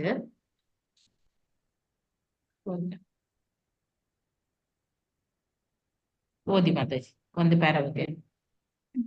ಮೊದಲನೆಯ ದಿನಾಂಕ ಆ ಮನೆಯ ಗೃಹ ಪ್ರವೇಶ ಮಾಡಲು ಯೋಚಿಸಿದ್ದೇನೆ. ಆದ ಕಾರಣ ಈ ಕುರಿತ ಎಲ್ಲ ಏರ್ಪಾಡುಗಳನ್ನು ದಕ್ಷತೆಯಿಂದ ಮಾಡಬೇಕಾಗಿದೆ. ನನ್ನ ಡಿಕ್ಟಾಫೋನ್ ಯಂತ್ರಕ್ಕೆ ಇನ್ನೂ ಟೇಪುಗಳು ನಿಮ್ಮ ಕಡೆಯಿಂದ ನನಗೆ ತಲುಪಿಲ್ಲ. ನಿನ್ನೆ ದಿನ ನಾನು ಕೆಲವು ಟೇಪುಗಳನ್ನು ನಿಮಗೆ ಕಳುಹಿಸಿಕೊಟ್ಟಿದ್ದೇನೆ. ಶ್ರೀಮಾನ್ ನಿಯಲ್ಗೆ ನನ್ನ ಆಶೀರ್ವಾದಗಳು. ಇಲ್ಲಿ ಹರೇ ನಮ್ಮ ಕೃಷ್ಣ ಮಾತಾಜಿ. ಸುನೀತಾ KP ಮಾತಾಜಿ ಓದಿ. ಮಾತಾಜಿ ತುಂಬಾ ಗಲಾಟೆ ಇದೆ ಮಾತಾಜಿ ಇಲ್ಲಿ. Okay okay, next. Hare Krishna. Umadevi Mataji.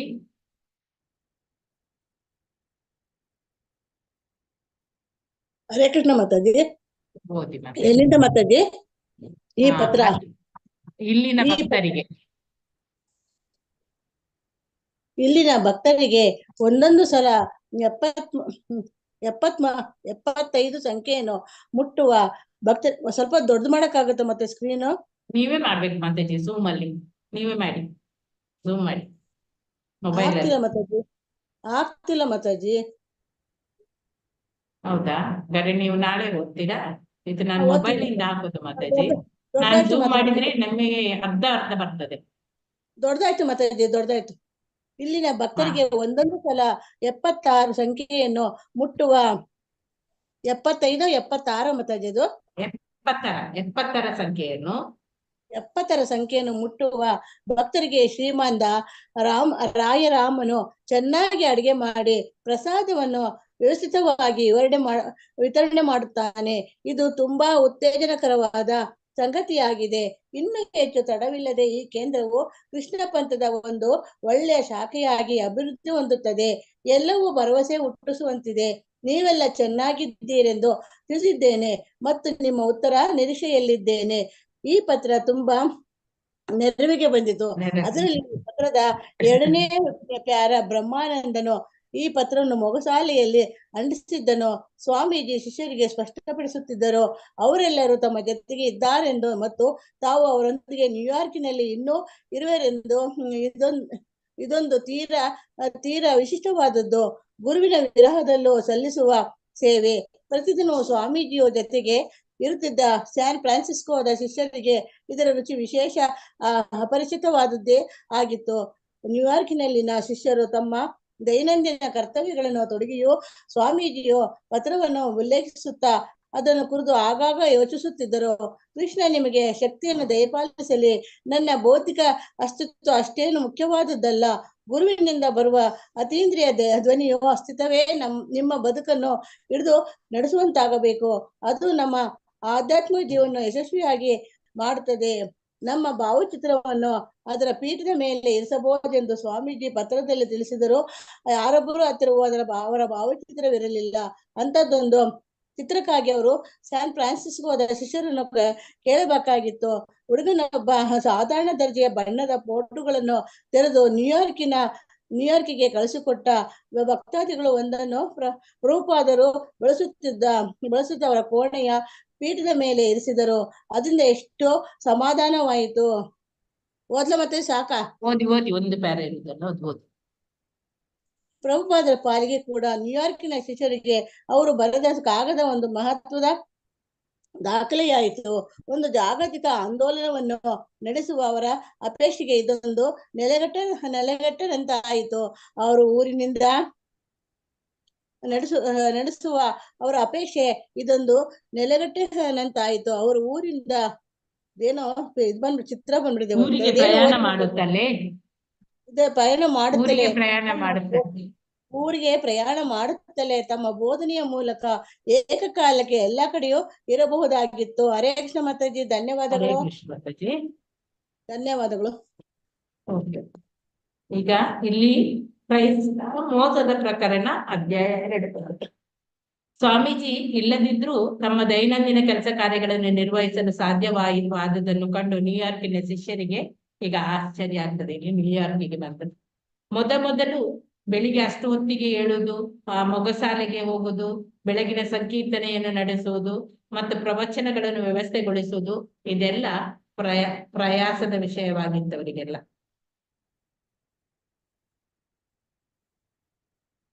ಆಮೇಲೆ ಸ್ವಾಮೀಜಿ ಇಲ್ಲದೆ ಪ್ರತಿಯೊಂದು ಶೂನ್ಯ ಅಂತೇಳಿ ಅವರಿಗೆ ಈಗ ಅಲ್ಲಿ ತೋರಿತು. ಆದ್ರೆ ಸ್ವಾಮೀಜಿ ಈ ಎಲ್ಲವನ್ನು ಮಾಡುವುದು ಹೇಗೆ ಎಂಬುದನ್ನು ಅವರಿಗೆ ಕಲಿಸಿಕೊಟ್ಟಿದ್ರಿಂದ ಅವರಿಗೆ ಆ ತೋರಿಸಿಕೊಟ್ಟದನ್ನು ಅವರು ಸುಮ್ಮನೆ ಅನುಸರಿಸಿದ್ರೆ ಸಾಕು, ಅಥವಾ ತಂದೆ ತಾಯಿಯನ್ನೆರಡು ಮಗು ಹೇಗೆ ಅನುಸರಿಸ್ತದಲ್ಲ ಅದೇ ರೀತಿ ಮಾಡಿದ್ರೆ ಸಾಕು ಎನ್ನುವುದನ್ನು ಅವರು ಕ್ರಮೇಣ ಅರ್ಥ ಮಾಡಿಕೊಡ್ತಾರೆ. ಈ ತಿಳುವಳಿಕೆ ಈಗ ಫಲಕಾರಿಯಾಗಿ ಬಂತು. ಪ್ರಾರಂಭದಲ್ಲಿ ಉಪನ್ಯಾಸ ಮಾಡಲು ಅಥವಾ ಕೀರ್ತನೆಯನ್ನು ಮುನ್ನಡೆಸಲು ಅವರಿಗೆ ಒಂದು ಬಗೆಯ ಅಳುಕಿತ್ತು. ಆದುದರಿಂದ ಸ್ವಾಮೀಜಿಯ ಸಂಕೀರ್ತನೆಯ ಹಾಗೂ ಪ್ರವಚನದ ಆ ಧ್ವನಿ ಮುದ್ರಿಕೆಗಳನ್ನು ಮಾತ್ರ ಅವರು ಹಾಕ್ತಿದ್ರಲ್ಲಿ. ಆದ್ರೆ ಸಂಜೆಯಾಗಿ ಆ ಹೊತ್ತಿನಲ್ಲಿ ಅತಿಥಿಗಳು ದೇವಸ್ಥಾನಕ್ಕೆ ಬರತೊಡಗಿದಾಗ ಸ್ವಾಮೀಜಿಯ ಶಿಷ್ಯರು ತಾವೇ ಪ್ರವಚನಗಳನ್ನು ನಡೆಸುವ ನಿರ್ಬಂಧಕ್ಕೆ ಈಗ ಒಳಗಾಗಬೇಕಾಯಿತು. ಅಲ್ಲಿ ರಾಯರಾಮ, ಬ್ರಹ್ಮಾನಂದ, ಸತ್ ಸ್ವರೂಪ, ರೂಪಾನುಗ ಮತ್ತೆ ಇತರರು ಆ ಪ್ರವಚನಗಳನ್ನು ತೆಗೆದುಕೊಳ್ತೊಡಗಿದ್ರು. ಅಷ್ಟೇ ಅಲ್ಲ, ಸ್ವಾಮಿ ಪ್ರಭುಪಾದರು 6 ತಿಂಗಳ ಕಾಲ ಅಲ್ಲಿ ಪಳಗಿಸಿದ ಅಮೆರಿಕದ ಕೆಲ ಪೂರ್ವ ಭಾಗದ ಪ್ರಚಂಡ ಪ್ರೇಕ್ಷಕರು ಹಾಕುತ್ತಿದ್ದ ಆ ಸವಾಲಿನ ರೂಪದ ಪ್ರಶ್ನೆಗಳಿಗೂ ಕೂಡ ಇವರು ಉತ್ತರ ಕೊಡ್ಲಿಕ್ಕೆ ಸಕ್ತರಾದರು. ಪ್ರಭುಪಾದರು ಇಲ್ಲವೆಂಬ ಕೊರತೆ ಹಾಗೂ ಒಂದು ಬಗೆಯ ತತ್ತರಿಕೆ ಆವರಿಸಿದಂತೆ ಇದ್ರೂ ಕೂಡ ಅಲ್ಲಿ ಬೇರೊಂದು ಅರ್ಥದಲ್ಲಿ ಅವರು ಅಲ್ಲೇ ಇದ್ರು. ಪ್ರಭುಪಾದರು ಅವರ ಅಗೋಚರ ಸಾನ್ನಿಧ್ಯದಲ್ಲಿ ಸಂಕೀರ್ತನೆ, ಅಡುಗೆ, ಪ್ರಸಾದ ವಿನಿಯೋಗ, ಬೋಧನೆ ಎಲ್ಲವೂ ಎಂದಿನಂತೆ ಈಗ ನಡೆದುಕೊಂಡು ಹೋಗ್ತದೆ ಎಂಬುದೀಗ ಶಿಷ್ಯರು ಅದನ್ನು ಅರಿತುಕೊಂಡ್ರು.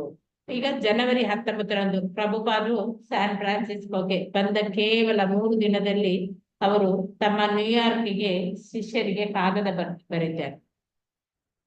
ಅವರೆಲ್ಲ ಆಧ್ಯಾತ್ಮಿಕ ಪುತ್ರರಾಗಿ ಇದ್ರು. ಅವರ ಹೃದಯಕ್ಕೆ ಪ್ರಭುಪಾದರ ಹೃದಯಕ್ಕೆ ಅವರು ತೀರ ಹತ್ತಿರವಾಗಿ ಇರ್ತಾರೆ.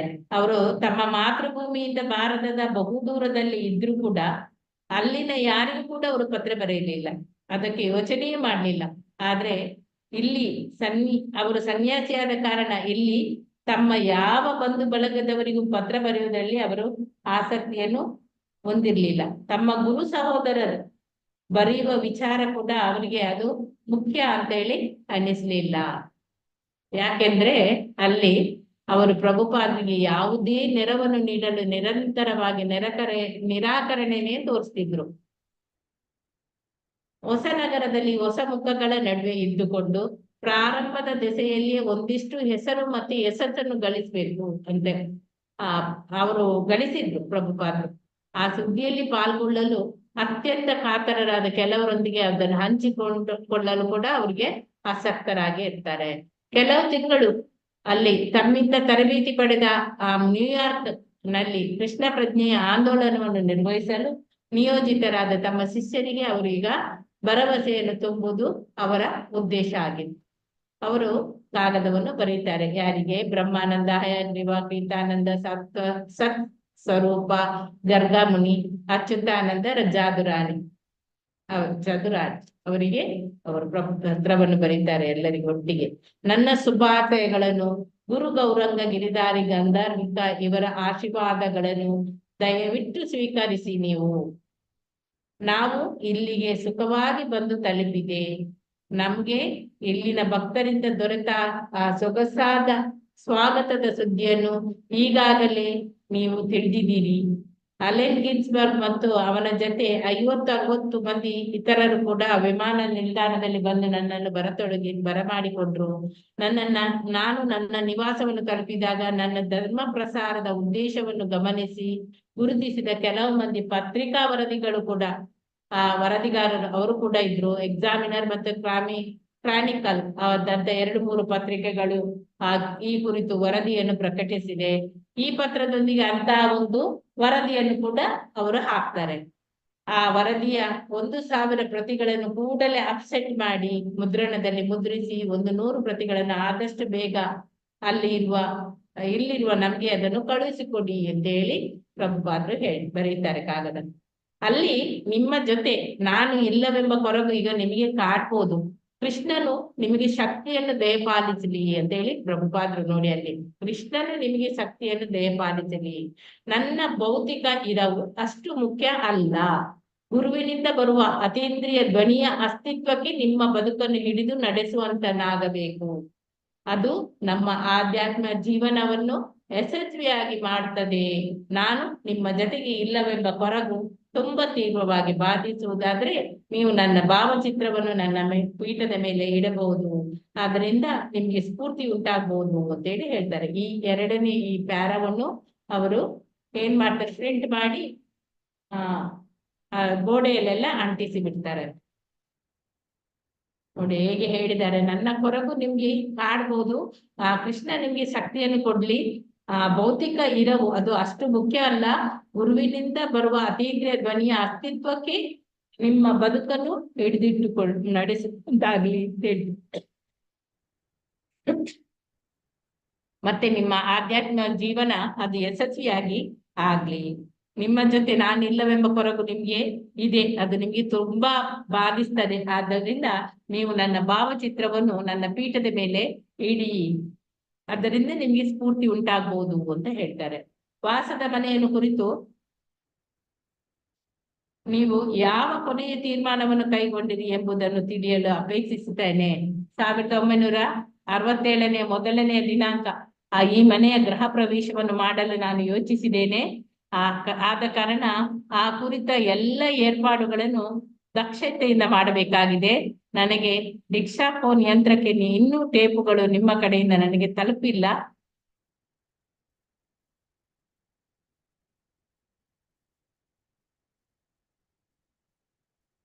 ಅದು ನಿನ್ನೆ ದಿನ ನಾನು ನಿಮ್ಗೆ ಕೆಲವು ಟೇಪುಗಳನ್ನು ಕಳಿಸಿಕೊಟ್ಟಿದ್ದೇನೆ. ಶ್ರೀಮಾನ್ ನಿಯಾಲ್ಗೆ ನನ್ನ ಆಶೀರ್ವಾದಗಳು ಅಂತೇಳಿ ಬರೀತಾರೆ. ಮೊದಲನೆಯ ದಿನಾಂಕ ಆ ದಿನ ಮನೆಯ ಗೃಹ ಪ್ರವೇಶ ಮಾಡ್ಲಿಕ್ಕೆ ನಾನು ಯೋಚಿಸಿದ್ದೇನೆ. ಆದ ಕಾರಣ ಈ ಎಲ್ಲ ಏರ್ಪಾಡುಗಳನ್ನು ದಕ್ಷತೆಯಿಂದ ನಾನು ಮಾಡ್ಬೇಕು. ಡಿಕ್ಟಫೋನ್ ಆ ಯಂತ್ರಕ್ಕೆ ನನ್ನ ಟೇಪುಗಳು ಅದು ನಿಮ್ಮ ಕಡೆಯಿಂದ ನನಗೆ ಇನ್ನೂ ಕೂಡ ತಲುಪಿಲ್ಲ. ನೀವು ನಿನ್ನೆ ದಿನ ನಾನು ನಿಮ್ಗೆ ಕೆಲವು ಟೇಪುಗಳನ್ನು ಕಳಿಸಿದ್ದೇನೆ. ಶ್ರೀಮಾನ್ ನಿಯಾಲ್ಗೆ ನನ್ನ ಆಶೀರ್ವಾದಗಳು ಅಂತ ಹೇಳಿ ಹೇಳ್ತಾರೆ. ಇಲ್ಲಿನ ಭಕ್ತರಿಗೆ ಒಂದೊಂದು ಸಲ 70ರ ಸಂಖ್ಯೆಯನ್ನು ಮುಟ್ಟುವ ಭಕ್ತರು ಕೂಡ ಇದ್ರಲ್ಲಿ. ಶ್ರೀಮಾನ್ ರಾಯರಾಮ್ ಅವರು ಚೆನ್ನಾಗಿ ಅಡಿಗೆ ಮಾಡಿ ಪ್ರಸಾದವನ್ನು ವ್ಯವಸ್ಥಿತವಾಗಿ ವಿತರಣೆ ಮಾಡ್ತಾ ಇದ್ರು. ತುಂಬಾ ಉತ್ತೇಜಕವಾದ ಒಂದು ಸಂಗತಿ ಇದು. ಅವರು ಇನ್ನೂ ಹೆಚ್ಚು ತಡವಿಲ್ಲದೆ ಈ ಕೇಂದ್ರವು ಕೃಷ್ಣ ಪಂಥದ ಒಂದು ಒಳ್ಳೆಯ ಶಾಖೆಯನ್ನು ಅಭಿವೃದ್ಧಿ ಹೊಂದುತ್ತವೆ. ಎಲ್ಲವೂ ಭರವಸೆ ಹುಟ್ಟಿಸುವಂತದ್ದೇ ಇದೆ. ನೀವೆಲ್ಲ ಚೆನ್ನಾಗಿದ್ರೆಂದು ನಾನು ತಿಳಿದಿದ್ದೇನೆ. ನಿಮ್ಮ ಉತ್ತರದಲ್ಲಿ ನಿರೀಕ್ಷೆಯಲ್ಲಿ ಇರ್ತೇನೆ. ಅಂದ್ರೆ ಅಲ್ಲಿ ಒಂದೊಂದ್ಸಲ 70ರ ಸಂಖ್ಯೆಯನ್ನು ಮುಟ್ಟುವ ಭಕ್ತರು ಅಲ್ಲಿ ಇರ್ತಿದ್ರು. ಈಗ ಈ ಪತ್ರ ಇಲ್ಲಿ ನ್ಯೂಯಾರ್ಕ್ನವರಿಗೆ ತುಂಬಾ ನೆರವಿಗೆ ಬಂದಿತ್ತು. ಅದರಲ್ಲಿಯ ಆ ಪತ್ರದ 2ನೆಯ ಪ್ಯಾರ ಅದೇ ಯಾವುದು, ನನ್ನ ಕೊರಗು ನಿಮ್ಗೆ ಕಾಡ್ತದೆ, ನೀವು ನನ್ನ ಕೃಷ್ಣನು ನಿಮಗೆ ಶಕ್ತಿಯನ್ನು ನೀಡ್ಲಿ, ಮತ್ತೆ ಈ ಭೌತಿಕ ಇರವು ಅದು ಅಷ್ಟು ಮುಖ್ಯವಲ್ಲ. ಗುರುವಿನಿಂದ ಬರುವ ಅತೀಂದ್ರಿಯ ಧ್ವನಿಯ ಅಸ್ತಿತ್ವಕ್ಕೆ ನಿಮ್ಮ ಬದುಕು ಹಿಡಿದಿಟ್ಟುಕೊಂಡಿರಬೇಕು. ಅದನ್ನು ನಡೆಸಿಕೊಳ್ಳಿ. ಆಧ್ಯಾತ್ಮಿಕ ಜೀವನದಲ್ಲಿ ಯಶಸ್ವಿಯಾಗಿ. ಮತ್ತೆ ನಾನು ಇಲ್ಲವೆಂಬ ಕೊರಗು ನಿಮ್ಗಿದ್ರೆ ನನ್ನ ಪೀಠದ ಮುಂದೆ ನನ್ನದೊಂದು ಭಾವಚಿತ್ರವನ್ನು ಹಾಕಿ ಅಂತ ಹೇಳಿದರು.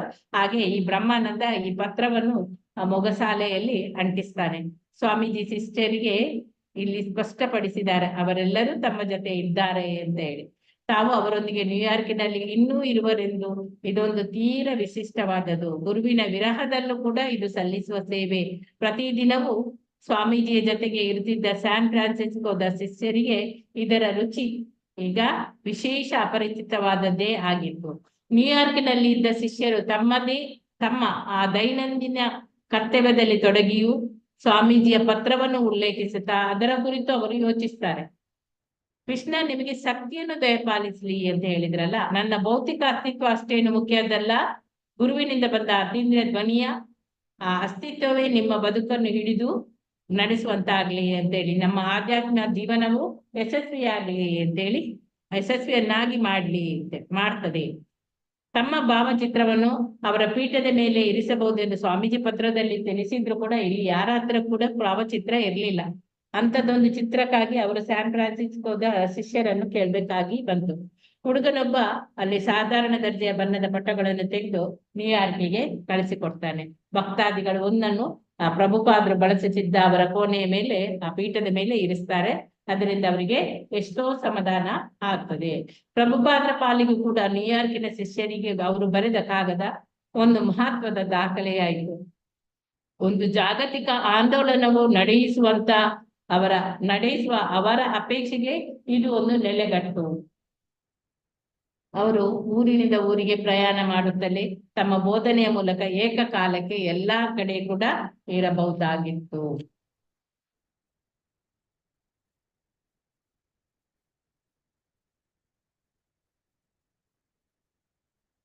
ಹರಿಣಿ ಮಾತಾಜಿ, ಹರಿಣಿ ಕಕ್ಕೇರಿ ಮಾತಾಜಿ ಓದಿ.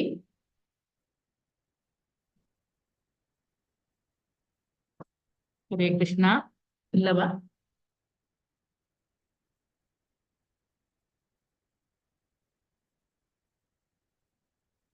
ಉಮಾ ಕುಲಕರ್ಣಿ ಮಾತಾಜಿ ಓದಿ. ಹರೇ ಕೃಷ್ಣ ಮಾತಾಜಿ. ಓದಿ. ನ್ಯೂಯಾರ್ಕಿನ ದೇವಸ್ಥಾನದ ಅಧ್ಯಕ್ಷನಾದ ಬ್ರಹ್ಮಾನಂದನು ಮತ್ತೆ ಮತ್ತೆ ದೂರವಾಣಿಯ ಮೂಲಕ ಸ್ವಾಮೀಜಿಯವರನ್ನು ಸಂಪರ್ಕಿಸುತ್ತಿದ್ದ. ಅವನು ಹಯಗ್ರೀವನಿಗೆ ಹೇಳಿದ, ಸಂಕೀರ್ತನೆಯೇ ಕೇಂದ್ರ ಬಿಂದು. ನಾವು ಯಾವಾಗಲೂ ಕೂತು ಸಂಕೀರ್ತನೆಯಲ್ಲಿ ತೊಡಗಬಹುದು. ನಾವು ವಿರಹದಲ್ಲಿ ಮಾಡುವ ಪೂಜೆ ಹೆಚ್ಚು ಅಪ್ಯಾಯಮಾನವಾದದ್ದು ಎಂದು ಸ್ವಾಮೀಜಿ ಹೇಳುತ್ತಿದ್ದರ ಅರ್ಥ ಏನೆಂಬುದು ಈಗ ನಮಗೆ ಅರಿವಾಗತೊಡಗಿದೆ. ಶ್ರೀಲಾ ಪ್ರಭುಪಾದರು ವಾರಕ್ಕೆ ಒಂದು ಸಲವಾದರೂ ತಪ್ಪದೆ ತಮ್ಮ ನ್ಯೂಯಾರ್ಕಿನ ಶಿಷ್ಯರಿಗೆ ಪತ್ರ ಬರೆಯುತ್ತಿದ್ದರು. ಬ್ರಹ್ಮಾನಂದನಿಗೆ ಅವನ ವ್ಯವಹಾರದ ಬಹುಮಟ್ಟಿನ ತಿಳುವಳಿಕೆ ಎಲ್ಲವೂ ಪತ್ರದ ಮೂಲಕ ಬರುತ್ತಿತ್ತು. ನ್ಯೂಯಾರ್ಕಿನಲ್ಲಿ ಹೊಸ ಕಟ್ಟಡವೊಂದನ್ನು ಕೊಂಡುಕೊಳ್ಳಲು ವ್ಯವಸ್ಥೆ ಮಾಡು, ಸಂಕೀರ್ತನೆಯ ಕೆಲವು ಧ್ವನಿಮುದ್ರಿಕೆಗಳ ಪ್ರತಿಗಳನ್ನು ಕಾಲ್ಮನ್ ಅವರಿಗೆ ತಲುಪಿಸು, ಭಕ್ತಾದಿಗಳಿಗಾಗಿ ಚಲನಚಿತ್ರಕಾರರು ತಯಾರಿಸಿದ ಚಲನಚಿತ್ರವೊಂದರ ಪ್ರತಿಯನ್ನು ಕಳಿಸಿಕೊಡು, ಭಗವದ್ಗೀತೆಯ ಪ್ರಕಟಣೆಯ ಸಾಧ್ಯತೆಯನ್ನು ಕುರಿತು ವಿಚಾರ ಮಾಡು. ಒಬ್ಬ ಪರಿಣಿತನಾದ ಬೆರಳುಚುಗಾರನ ಸಹಾಯ ದೊರೆಯುವುದಾದರೆ ಪ್ರತಿ 3 ತಿಂಗಳಿಗೊಂದು ಒಂದು ಪುಸ್ತಕವನ್ನು ನಾವು ಪ್ರಕಟಿಸಬಹುದು. ಹೆಚ್ಚು ಸಂಖ್ಯೆಯ ಪುಸ್ತಕಗಳು ಪ್ರಕಟವಾದಷ್ಟು ನಾವು ಹೆಚ್ಚು ಗೌರವಾಸ್ಪದರಾಗಬಹುದು. ಪ್ರಭುಪಾದರ ಬೆರಳುಚುಗಾರ ನ್ಯಾಲ್ ಸ್ಯಾನ್ ಫ್ರಾನ್ಸಿಸ್ಕೋಗೆ ಹೋದ ಮರುದಿನವೇ ನಾಪತ್ತೆಯಾದ ಕಾರಣ ತಾವು ಲೇಖನ ಯಂತ್ರಕ್ಕೆ ಹೇಳಿ ಬರೆಯಿಸಿದ ಚೈತನ್ಯ ಮಹಾಪ್ರಭುಗಳ ಬೋಧನೆಗಳು ಎಂಬ ಹೊಸ ಪುಸ್ತಕದ ಟೇಪುಗಳಿಂದ ಪಠ್ಯವನ್ನು ಬೆರಳಚ್ಚು ಮಾಡುವಂತೆ ಸತ್ಸ್ವರೂಪರಿಗೆ ಸ್ವಾಮೀಜಿ ಪತ್ರ ಬರೆದರು. ಈಗಾಗಲೇ ನಿನ್ನ ಬಳಿ ಈ ಕೃತಿಯ 5 ಟೇಪುಗಳಿವೆ ಎಂದು ಕಾಣುತ್ತದೆ. ಯಾಕೆಂದರೆ ನನ್ನ ಬಳಿ ಇರುವುದು ಕೇವಲ 3 ಮಾತ್ರ ಎಂದು ಪ್ರಭುಪಾದರು ಬರೆದರು. ಆ ಟೇಪುಗಳು ಕಳೆದು ಹೋಗದಂತೆ ನೋಡಿಕೊ. ಸತ್ಸ್ವರೂಪನು ಅತೀಂದ್ರಿಯ ಜ್ಞಾನವನ್ನು ತಾನು ಹೇಗೆ ಗ್ರಹಿಸಲು ಸಾಧ್ಯ ಎಂದು ವಿಚಾರಿಸಿ ಸ್ವಾಮೀಜಿಗೆ ಪತ್ರ ಬರೆದನು. ಅದಕ್ಕೆ ಪ್ರಭುಪಾದರು ಉತ್ತರ ಬರೆದರು, ನೀನು ಭಗವಂತನ ಪ್ರಾಮಾಣಿಕನಾದ ಭಕ್ತ ಆದ ಕಾರಣ ಅವನು ಆಧ್ಯಾತ್ಮಿಕ ವಿಷಯಗಳನ್ನರಿತುಕೊಳ್ಳುವಲ್ಲಿ ಪವಿತ್ರವಾದ ಪ್ರಗತಿಯನ್ನು ನಿನಗೆ ಅನುಭವಿಸುತ್ತಾನೆ. ಪತ್ರಿಕೆಯ ಪ್ರಕಟಣೆಯನ್ನು ಮುಂದುವರಿಸುವಂತೆ ಪ್ರೋತ್ಸಾಹಿಸಿ ಪ್ರಭುಪಾದರು ರಾಮರಾಯನಿಗೆ ಪತ್ರ ಬರೆದರು. ಮರಳಿ ಭಗವಂತನಡಿಗೆ, ಬ್ಯಾಕ್ ಟು ಗಾಡ್ ಎಂಬ ಹೆಸರಿನ ಈ ಪತ್ರಿಕೆ ನಮ್ಮ ಸಂಘದ ಬೆನ್ನೆಲುಬಿನಂತೆ ಸದಾ ಉಳಿಯುತ್ತದೆ. ಆದರೆ ಗುಣಮಟ್ಟವನ್ನು ಸುಧಾರಿಸುವುದು ಹೇಗೆ ಎನ್ನುವುದು ನಿನ್ನ ಮಹತ್ವಾಕಾಂಕ್ಷೆಯಾಗಬೇಕು. ಭಕ್ತರಲ್ಲಿ ತೀರಾ ಕಿರಿಯವನಾದ ಅಚ್ಯುತಾನಂದ, ಅವನಿಗೆ ಕೇವಲ 18 ವರ್ಷ. ಸದ್ಯದಲ್ಲಿ ಒಬ್ಬನೇ ಅಡಿಗೆ ಮನೆಯಲ್ಲಿ ಕೆಲಸ ಮಾಡುತ್ತಿದ್ದನು. ಶೀಲಾ ಪ್ರಭುಪಾದರು 5 ಜನ ಭಕ್ತರಿಗೆ 5 ಸಲ ರುಜು ಹಾಕಿ ಬರೆದ ಪತ್ರದಲ್ಲಿ ಅಚ್ಯುತಾನಂದನನ್ನು ಕುರಿತು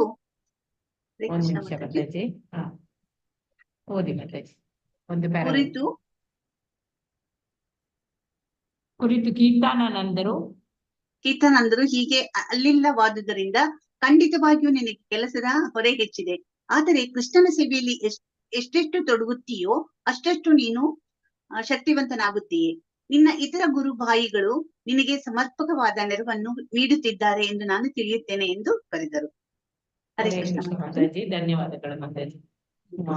ವರದಾ ಇದೆ ಮಾತಾಜಿ, ಓದ್ಬೋದಾ?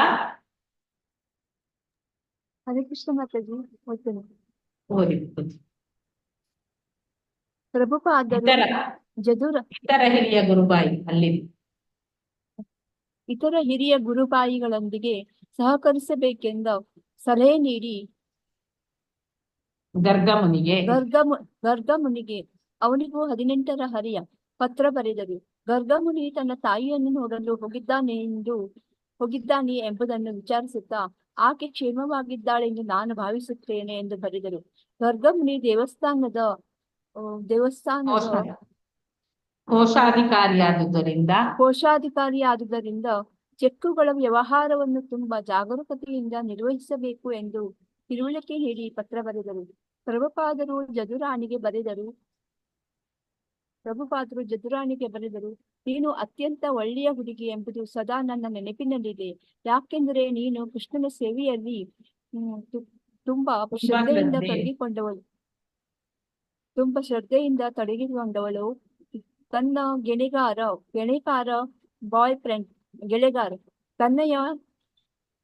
ತನ್ನನ್ನು ವಂಚಿಸಿದನೆಂದು ಆಕೆ ಸ್ವಾಮಿಗಳಿಗೆ ಪತ್ರ ಬರೆದಾಗ ಅವರು ಉತ್ತರ ಬರೆದರು, ಕೃಷ್ಣನನ್ನು ನೀನು ನಿನ್ನ ಗಂಡನಿಂದ ಅಂಗೀಕರಿಸು. ಆತ ಎಂದು ನಿನಗೆ ವಿಶ್ವಾಸ ದ್ರೋಹ ಮಾಡುವುದಿಲ್ಲ. ಆದ ಕಾರಣ ದಿನದ 24 ಗಂಟೆಗಳ ಕಾಲವು ಕೃಷ್ಣನ ಸೇವೆಯಲ್ಲಿದ್ದರೆ ಎಲ್ಲ ದೃಷ್ಟಿಗಳಿಂದಲೂ ನೀನು ಎಷ್ಟು ಸಂತೋಷವನ್ನು ಪಡೆಯಬಹುದೆಂದು ನಿನಗೆ ಅರ್ಥವಾಗುತ್ತದೆ. ನ್ಯೂಯಾರ್ಕಿನಲ್ಲಿ ದಿನದ ಉಷ್ಣಾಂಶವು 0 ಡಿಗ್ರಿಗಿಂತ ಕೆಳಕ್ಕೆ ಇಳಿದಿತ್ತೆಂದು ಮತ್ತು 2 ದಿನ ಹಿಮದ ಬಿರುಗಾಳಿ ಎದ್ದಿತ್ತೆಂದು ರೂಪಾನುಗನು ಪ್ರಭುಪಾದರಿಗೆ ಪತ್ರ ಬರೆದಾಗ ಅವರು ಹೀಗೆ ಉತ್ತರಿಸಿದರು, ಒಂದು ವೇಳೆ ನಾನಲ್ಲಿದ್ದರೆ ಮುದುಕನಾದ ನನಗೆ ಖಂಡಿತವಾಗಿಯೂ ಈ ಪ್ರತಿಕೂಲ ಹವಾಮಾನದಿಂದ ತೊಂದರೆ ಆಗುತ್ತಿತ್ತು. ಇದರಿಂದ ನನ್ನನ್ನು ರಕ್ಷಿಸುವ ಸಲುವಾಗಿಯೇ ಕೃಷ್ಣನು ನನ್ನನ್ನು ಅಲ್ಲಿಂದ ಇಲ್ಲಿಗೆ ಸ್ಯಾನ್ ಫ್ರಾನ್ಸಿಸ್ಕೋಗೆ ಸ್ಥಳಾಂತರಿಸಿದರೆಂದು ತೋರುತ್ತದೆ. ಇಲ್ಲಿನ ಹವಾಮಾನ ಖಂಡಿತ ಭಾರತದಂತೆಯೇ ಇದೆ ಮತ್ತು ಇದು ನನಗೆ ಅನುಕೂಲಕರವಾಗಿದೆ. ಆದರೆ ಒಂದು ರೀತಿಯಲ್ಲಿ ಇದು ಅಹಿತಕರವಾಗಿಯೂ ಇದೆ. ಯಾಕೆಂದರೆ ನ್ಯೂಯಾರ್ಕಿನಲ್ಲಿ ನಿನ್ನಂತ ಅನೇಕ ಪ್ರೀತಿಯ ಶಿಷ್ಯರ ಜೊತೆಯಲ್ಲಿ ನಾನೊಂದು ರೀತಿಯ ನೆಮ್ಮದಿಯನ್ನು ಅನುಭವಿಸುತ್ತಿದ್ದೆ. ನೀವು ಹೇಗೆ ನನ್ನ ಅಗಲಿಕೆಯನ್ನು ಅನುಭವಿಸುತ್ತಿದ್ದೀರೋ ಹಾಗೆಯೇ ನಿಮ್ಮ ಅಗಲಿಕೆಯಿಂದ ವ್ಯಥಿತನಾಗಿದ್ದೇನೆ. ಆದರೆ ನಾವು ಎಲ್ಲಿಯೇ ಇದ್ದರೂ ಕೃಷ್ಣ ಪ್ರಜ್ಞೆಯ ಪ್ರಸಾರದಲ್ಲಿ ತೊಡಗಿಕೊಂಡಿದ್ದೇವೆ ಎನ್ನುವುದು ಸಂತೋಷದ ಸಂಗತಿಯಾಗಿದೆ. ನಾವು ಕೈಕೊಂಡಿರುವ ಈ ಪಾರಮಾರ್ಥಿಕ ಸೇವಾ ಕಾರ್ಯಗಳಲ್ಲಿ ಕೃಷ್ಣನು ಸದಾ ನಮ್ಮ ಜೊತೆಗೆ ಇರಲಿ. ಹರೇ ಕೃಷ್ಣ ಮಾತಾಜಿ, ಧನ್ಯವಾದಗಳು. ಹರೇ ಕೃಷ್ಣ.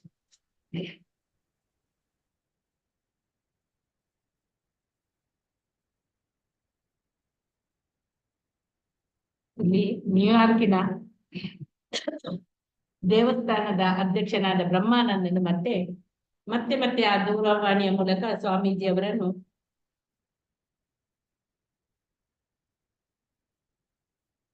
ಅವರಿಗೆ ಸಂಪರ್ಕಿಸುತ್ತಿದ್ದ. ಅವನು ಹಯಗ್ರೀವನಿಗೆ ಹೇಳ್ತಾನೆ, ಸಂಕೀರ್ತನೆಯೇ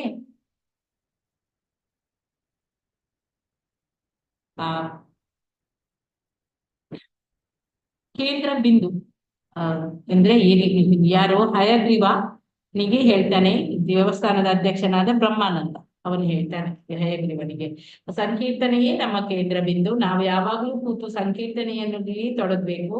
ನಾವು ವಿರಹದಲ್ಲಿ ಮಾಡುವ ಪೂಜೆ ಅದು ಹೆಚ್ಚು ಅಪಾಯಮಾನವಾದದ್ದು ಅಂತ ಸ್ವಾಮೀಜಿ ಹೇಳ್ತಿದ್ದರ ಅರ್ಥ ಏನೆಂಬುದು ಈಗ ನಮ್ಗೆ ಅರಿವಾಗತೊಡಗಿದೆ ಅಂತೇಳಿ ಹೇಳ್ತಾರೆ. ಶ್ರೀಲ ಪ್ರಭುಪಾದರು ವಾರಕ್ಕೆ 1 ಸಲವಾದರೂ ತಪ್ಪದೆ ಯಾರಿಗೆ ತಮ್ಮ ನ್ಯೂಯಾರ್ಕಿನ ಶಿಷ್ಯರಿಗೆ ಅವರು ಪತ್ರ ಬರೆದಿದ್ರು. ಬ್ರಹ್ಮಾನಂದನಿಗೆ ಅವನ ವ್ಯವಹಾರದ ಬಹುಪಟ್ಟಿನ ಅಲ್ಲಿ ತಿಳುವಳಿಕೆ ಎಲ್ಲವೂ ಪತ್ರದ ಮೂಲಕ ಬರ್ತಿತ್ತು. ನ್ಯೂಯಾರ್ಕಿನ ಹೊಸ ಕಟ್ಟಡವನ್ನು ಕೊಂಡುಕೊಳ್ಳಲು ಅವರು ವ್ಯವಸ್ಥೆ ಮಾಡ್ಲಿಕ್ಕೆ ಹೇಳ್ತಾರೆ. ಸಂಕೀರ್ತನೆಯ ಕೆಲವು ಧ್ವನಿ ಮುದ್ರಿಕೆಗಳನ್ನು ಪ್ರತಿಗಳನ್ನು ಕಲ್ಮಾನ್ ಅವರಿಗೆ ತಲುಪಿಸು ಅಂತ ಹೇಳ್ತಾರೆ. ಭಕ್ತಾದಿಗಳಿಗೆ ಚಲನಚಿತ್ರಕಾರರು ತಯಾರಿಸಿದ ಚಲನಚಿತ್ರ 1ರ ಪ್ರತಿಯೊಂದನ್ನು ಕಲಿಸಿಕೊಡು. ಭಗವದ್ಗೀತೆಯ ಪ್ರಕಟಣೆಯ ಸಾಧ್ಯತೆಯನ್ನು ಕುರಿತು ವಿಚಾರ ಮಾಡು. ಒಬ್ಬ ಪರಿಣಿತನಾದ ಬೆರಳುಚ್ಚುಗಾರನ ಸಹಾಯ ದೊರೆಯದಾದ್ರೆ ಪ್ರತಿ 3 ತಿಂಗಳಿಗೊಂದು ಪುಸ್ತಕವನ್ನು ನಾವು ಪ್ರಕಟಿಸಬಹುದು ಅಂತ ಹೇಳಿ. ಹೆಚ್ಚು ಸಂಖ್ಯೆಯ ಪುಸ್ತಕಗಳು ಪ್ರಕಟವಾದಷ್ಟು ನಾವು ಹೆಚ್ಚು ಗೌರವ ಆಸ್ಪದರಾಗ್ತೇವೆ ಅಂತೇಳಿ ಆಗ್ಬಹುದು ಅಂತೇಳಿ ಹೇಳ್ತಾರೆ. ಪ್ರಭುಪಾದ್ರ ಆ ಬೆರಳಚ್ಚುಗಾರ ಸ್ಯಾನ್ ಫ್ರಾನ್ಸಿಸ್ಕೋಗೆ ಹೋದ ಮರುದಿನವೇ ನಾಪತ್ತೆಯಾದ ಕಾರಣ ಅಂದ್ರೆ ಆ ಬೆರಳಚ್ಚುಗಾರ ಒಬ್ಬ ಇದ್ದ, ಅವನು ಪ್ರಭುಪಾದರು ಸ್ಯಾನ್ ಫ್ರಾನ್ಸಿಸ್ಗೆ ಹೋದ ಮರುದಿನದಿಂದಲೇ ಅವನು ನಾಪತ್ತೆಯಾಗಿದ್ದಾನೆ. ತಾವು ಲೇಖನ ಯಂತ್ರಕ್ಕೆ ಹೇಳಿ ಬರೆಸಿದ ಚೈತನ್ಯ ಮಹಾಪ್ರಭುಗಳ ಬೋಧನೆಗಳು ಎಂಬ ಹೊಸ ಪುಸ್ತಕದ ಟೇಪುಗಳಿಂದ ಪಠ್ಯವನ್ನು ಬೆರಳಚ್ಚು ಮಾಡುವಂತೆ ಸತ್ ಸ್ವರೂಪನಿಗೆ ಸ್ವಾಮೀಜಿ ಪತ್ರ ಬರೆದಿದ್ದಾರೆ. ಈಗಾಗಲೇ ನಿನ್ನ ಬಳಿ ಈ ಕೃತಿಯ 5 ಟೇಪುಗಳು ಇವೆ ಅಂತ ಕಾಣ್ತದೆ. ಯಾಕೆಂದ್ರೆ ನನ್ನ ಬಳಿ ಇರುವುದು ಈಗ ಕೇವಲ 3 ಮಾತ್ರ. ಒಂದು ಪ್ರಭುಪಾದರು ಬರೀತಾರೆ, ಆ ಟೇಪುಗಳೆಲ್ಲ ಕಳೆದು ಹೋಗದಾಗಿ ನೋಡಿಕೋ. ಸತ್ಸ್ವರೂಪ ಅತೀಂದ್ರಿಯ ಜ್ಞಾನವನ್ನು ತಾನು ಹೇಗೆ ಗ್ರಹಿಸಲು ಸಾಧ್ಯ ಎಂದು ವಿಚಾರಿಸಿ ಸ್ವಾಮೀಜಿಗೆ ಪತ್ರ ಬರೀತಾರೆ. ಅದಕ್ಕೆ ಪ್ರಭುಪಾದರು ಉತ್ತರ ಬರೀತಾರೆ, ನೀನು ಭಗವಂತನ ಪ್ರಾಮಾಣಿಕನಾದ ಭಕ್ತ ಆದ ಕಾರಣ ಅವನು ಆಧ್ಯಾತ್ಮಿಕ ವಿಷಯಗಳನ್ನು ಅರಿತುಕೊಳ್ಳುವಲ್ಲಿ ಪವಿತ್ರವಾದ ಪ್ರಗತಿ ಅದು ನಿನಗೆ ಅನುಗ್ರಹಿಸ್ತಾನೆ. ಯಾರು? ಭಗವಂತನೇ. ಪತ್ರಿಕಾ ಪ್ರಕಟಣೆಯನ್ನು ಮುಂದುವರಿಸುವಂತೆ ಪ್ರೋತ್ಸಾಹಿಸಿ ಪ್ರಭುಪಾದರು ರಾಯರಾಮನಿಗೆ ಪತ್ರವನ್ನು ಬರೀತಾರೆ. ಮರಳಿ ಭಗವಂತನೆಡೆಗೆ, ಬ್ಯಾಕ್ ಟು ಗಾಡ್ ಎಂಬ ಹೆಸರಿನ ಪತ್ರಿಕೆ. ಅದು ನಮ್ಮ ಸಂಘದ್ದು ಬೆನ್ನೆಲುಬು.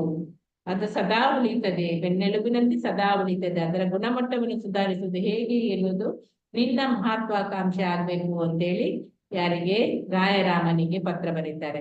ಭಕ್ತರಲ್ಲಿ ತೀರ ಕಿರಿಯನಾದ ಅಚ್ಯುತಾನಂದ, ಅವನಿಗೆ ಕೇವಲ 18 ವರ್ಷ. ಅವನು ಸದ್ಯದಲ್ಲೇ ಒಬ್ಬನೇ ಅಡುಗೆ ಮನೆಯಲ್ಲಿ ಕೆಲಸ ಮಾಡ್ತಿದ್ದ. ಶ್ರೀಲ ಪ್ರಭುಪಾದರು 5 ಜನ ಭಕ್ತರಿಗೆ 5 ಸಲ ರುಜು ಹಾಕಿ ಬರೆದ ಪತ್ರದಲ್ಲಿ ಅಚ್ಯುತಾನಂದನನ್ನು ಕುರಿತು, ಕೀರ್ತನಾನಂದರು ಈಗ ಅಲ್ಲಿ ಇಲ್ಲ, ಆದದರಿಂದ ಖಂಡಿತವಾಗಿಯೂ ನಿನಗೆ ಈ ಕೆಲಸದ ಹೊರೆ ಜಾಸ್ತಿ ಆಗಿದೆ. ಆದ್ರೆ ಕೃಷ್ಣನ ಸೇವೆಯಲ್ಲಿ ಎಷ್ಟೆಷ್ಟು ತೊಡಗುತ್ತೀಯೋ ಅಷ್ಟಷ್ಟೇ ನೀನು ಶಕ್ತಿವಂತನಾಗ್ತೀಯ. ನಿನ್ನ ಇತರ ಗುರುಬಾಯಿಗಳು ನಿನಗೆ ಸಮರ್ಪಕವಾದ ನೆರವನ್ನು ನೀಡುತ್ತಾರೆ ಎಂದು ನಾನು ತಿಳಿಯುತ್ತೇನೆ ಅಂತೇಳಿ ಪ್ರಭುಪಾದರು ಅವನಿಗೆ ಕೂಡ ಬರೀತಾರೆ, ಅಚ್ಯುತಾನಂದನಿಗೆ. ಇತರ ಹಿರಿಯ ಗುರುಬಾಯಿಗಳೊಂದಿಗೆ ಸಹಕರಿಸಬೇಕೆಂದು ಸಲಹೆ ನೀಡಿ ಆ ಗರ್ಗಾಮುನಿಗೆ, ಅವನು ಕೂಡ 18ರ ಹರೆಯ, ಅವನಿಗೆ ಕೂಡ ಪತ್ರ ಬರೀತಾರೆ. ಗರ್ಗಾಮುನಿ ತನ್ನ ತಾಯಿಯನ್ನು ನೋಡಲು ಹೋಗಿದ್ದಾನೆಯಾ ಎಂಬುದನ್ನು ವಿಚಾರಿಸ್ತಾರೆ. ಆಕೆ ಕ್ಷೇಮವಾಗಿದ್ದಾಳೆ ಎಂದು ನಾನು ಭಾವಿಸ್ತೇನೆ ಅಂತ ಹೇಳಿ ಬರೀತಾರೆ. ಗರ್ಗಾಮುನಿ ದೇವಸ್ಥಾನದ ಕೋಶಾಧಿಕಾರಿಯಾದ್ದರಿಂದ ಚೆಕ್ಕುಗಳ ವ್ಯವಹಾರವನ್ನು ಅವನು ತುಂಬಾ ಜಾಗರೂಕತೆಯಿಂದ ನಿರ್ವಹಿಸಬೇಕು ಅಂತ ಹೇಳಿ ತಿಳುವಳಿಕೆ ನೀಡಿ ಅವರಿಗೆ ಪತ್ರವನ್ನು ಬರೀತಾರೆ. ಪ್ರಭುಪಾದರು ಜದುರಾಣಿಗೆ ಕೂಡ ಬರೀತಾರೆ, ನೀನು ಅತ್ಯಂತ ಒಳ್ಳೆಯ ಹುಡುಗಿ ಎಂಬುದು ನನಗೆ ಯಾವಾಗ್ಲೂ ನೆನಪಿದೆ. ಯಾಕೆಂದ್ರೆ ನೀನು ಆ ಕೃಷ್ಣನ ಸೇವೆಯಲ್ಲಿ ತುಂಬಾ ಶ್ರದ್ಧೆಯಿಂದ ಮಾಡ್ತಾ ಇದ್ದೀಯಾ. ತನ್ನ ಗೆಣೆಗಾರ ಅಂದ್ರೆ ಬಾಯ್ ಫ್ರೆಂಡ್, ಅವನು ನಿನ್ನನ್ನು ವಂಚಿಸಿದನೆಂದು ಆಕೆ ಸ್ವಾಮೀಜಿಗೆ ಪತ್ರ ಬರೀತಾಳೆ. ಅದಕ್ಕೆ ಅವರು ಬರೆದ್ರು, ಏನು, ಕೃಷ್ಣನನ್ನು ನೀನು ನಿನ್ನ ಗಂಡನೆಂದು ಅಂಗೀಕರಿಸು, ಆತ ಎಂದೂ ನಿನಗೆ ವಿಶ್ವಾಸ ದ್ರೋಹ ಮಾಡುವುದಿಲ್ಲ. ಆದ ಕಾರಣ ದಿನದ 24 ಗಂಟೆಗಳ ಕಾಲವು ನೀನು ಕೃಷ್ಣನ ಸೇವೆಯಲ್ಲಿದ್ದರೆ ಎಲ್ಲ ದೃಷ್ಟಿಗಳಿಂದಲೂ ಕೂಡ ನೀನು ಎಷ್ಟೋ ಸಂತೋಷವನ್ನು ಪಡೆಯಬಹುದು, ನಿನಗೆ ಆಗ ಅರ್ಥ ಆಗ್ತದೆ ಅಂತೇಳಿ ಬರೀತಾರೆ. ನ್ಯೂಯಾರ್ಕಿನಲ್ಲಿ ದಿನದ ಉಷ್ಣಾಂಶ ಅದು 0 ಡಿಗ್ರಿಗಿಂತ ಕೆಳಗೆ ಇಳಿದಿತ್ತು ಮತ್ತು 2 ದಿನದ ಹಿಮದ ಬಿರುಗಾಳಿ ಕೂಡ ಇದ್ದಿತ್ತು ಅಂತೇಳಿ ರೂಪಾನುಗಾರರು ಅವರು ಪ್ರಭುಪಾದರಿಗೆ ಪತ್ರ ಬರೆದಾಗ ಪ್ರಭುಪಾದರು ಅದಕ್ಕೆ ಉತ್ತರಿಸ್ತಾರೆ, ಒಂದು ವೇಳೆ ನಾನು ಅಲ್ಲಿ ಇರ್ತಿದ್ರೆ ಮುದುಕನಾಗಿ ನನಗೆ ಖಂಡಿತವಾಗಿಯೂ ಆ ಅವಮಾನದಿಂದ ನನಗೆ ತೊಂದರೆ ಆಗ್ತಿತ್ತು. ಇದರಿಂದ ನನ್ನನ್ನು ರಕ್ಷಿಸುವ ಸಲುವಾಗಿ ಕೃಷ್ಣನು ನನ್ನನ್ನು ಅಲ್ಲಿಂದ ಇಲ್ಲಿಗೆ ಸ್ಯಾನ್ ಫ್ರಾನ್ಸಿಸ್ಕೋಗೆ ಸ್ಥಳಾಂತರಿಸಿದ್ದಾರೆ ಕಾಣ್ಬೇಕು. ಇಲ್ಲಿನ ಅವಮಾನ ಖಂಡಿತ ಭಾರತದ ಅವಮಾನದಂತೆ ಇದೆ. ಇದು ನನಗೆ ಅನುಕೂಲ ಆಗಿದೆ. ಇದು ಒಂದು ರೀತಿಯಿಂದ ಇದು ಅಹಿತಕರವಾಗಿಯೂ ಇದೆ. ಯಾಕೆಂದ್ರೆ ನ್ಯೂಯಾರ್ಕಿನಲ್ಲಿ ನಿನ್ನಂತಹ ಅನೇಕ ಪ್ರೀತಿಯ ಶಿಷ್ಯರ ಜೊತೆಯಲ್ಲಿ ನಾನೊಂದು ರೀತಿಯ ನೆಮ್ಮದಿಯನ್ನು ಅನುಭವಿಸ್ತಿದ್ದೆ. ನೀವು ಹೇಗೆ ನನ್ನ ಅಗಲಿಕೆಯನ್ನು ಅನುಭವಿಸ್ತಿದ್ರು ಹಾಗೆಯೇ ನಾನು ಕೂಡ ನಿಮ್ಮ ಅಗಲಿಕೆಯಿಂದ ವ್ಯಥಿತನಾಗಿದ್ದೇನೆ. ಆದ್ರೆ ನಾವು ಎಲ್ಲಿಯೂ ಇದ್ರೂ ಕೂಡ ಕೃಷ್ಣ ಪ್ರಜ್ಞೆಯ ಪ್ರಸಾರದಲ್ಲಿ ತೊಡಗಿಕೊಂಡಿದ್ದೇವೆ ಎನ್ನುವುದು ಸಂತೋಷದ ಸಂಗತಿ. ನಾವು ಕೈಗೊಂಡಿರುವ ಈ ಪಾರಮಾರ್ಥಿಕ ಸೇವಾ ಕಾರ್ಯಗತದಲ್ಲಿ ಕೃಷ್ಣನು ಸದಾ ನಮ್ಮ ಜೊತೆಗೆ ಇರಲಿ ಅಂತೇಳಿ ಆ ರೀತಿಯಲ್ಲಿ ಒಂದು ಪತ್ರ ಬರೀತಾರೆ. ನೋಡಿ ಅವ್ರು ಏನ್ ಬರೆದ್ರು, ಈಗ ನಾನು ಮುದುಕನಾಗಿದ್ದೇನೆ, ನನ್ಗೆ ಅವಮಾನದಿಂದ ತೊಂದರೆ ಆಗ್ತಿತ್ತು. ನಾನು ಖಂಡಿತ ಇಲ್ಲಿ ನ್ಯೂಯಾರ್ಕ್ ಅಲ್ಲಿ ಇದ್ದಿದ್ರೆ ನಂಗೆ ತೊಂದರೆ ಆಗ್ತಿತ್ತು. ಆದ್ರಿಂದ ನನ್ನನ್ನು ಕೃಷ್ಣ ಇಲ್ಲಿಗೆ ಸ್ಯಾನ್ ಫ್ರಾನ್ಸಿಸ್ಕೋಗೆ ಸ್ಥಳಾಂತರ ಮಾಡಿದ್ದಾನೆ. ನಿಮ್ಮನ್ನೆಲ್ಲ ಬಿಡುವುದು ಕೂಡ ನನ್ಗೆ ಅಹಿತವೇ ಆಗಿದೆ. ಆದ್ರೆ ನಾನು ಇಲ್ಲಿ ಇದ್ದುಕೊಂಡು ನಿಮ್ಮನ್ನು ಕೂಡ ನಾನು ಸ್ಮರಿಸ್ತಾ ಇದ್ದೇನೆ.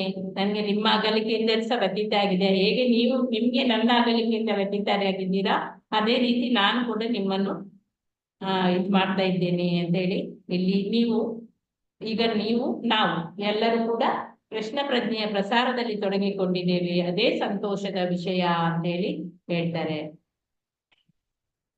ಕೃಷ್ಣ ಯಾವಾಗ್ಲೂ ನಮ್ಮ ಜೊತೆ ಇರ್ತಾರೆ ಅಂತ ಹೇಳಿ ಇಲ್ಲಿ ಹೇಳ್ತಾರೆ.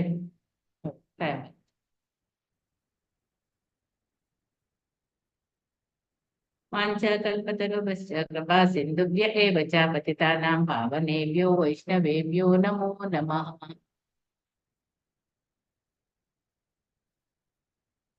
ಅಟೆಂಡೆನ್ಸ್ ಲಿಂಕ್ ಹಾಕಿದ್ದಾರೆ, ಯಾರು ಹಾಕಿದ್ದು ಮಾತಾಜಿ?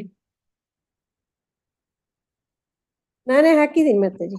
ಹರೇ ಕೃಷ್ಣ, ಧನ್ಯವಾದಗಳು ಮಾತಾಜಿ.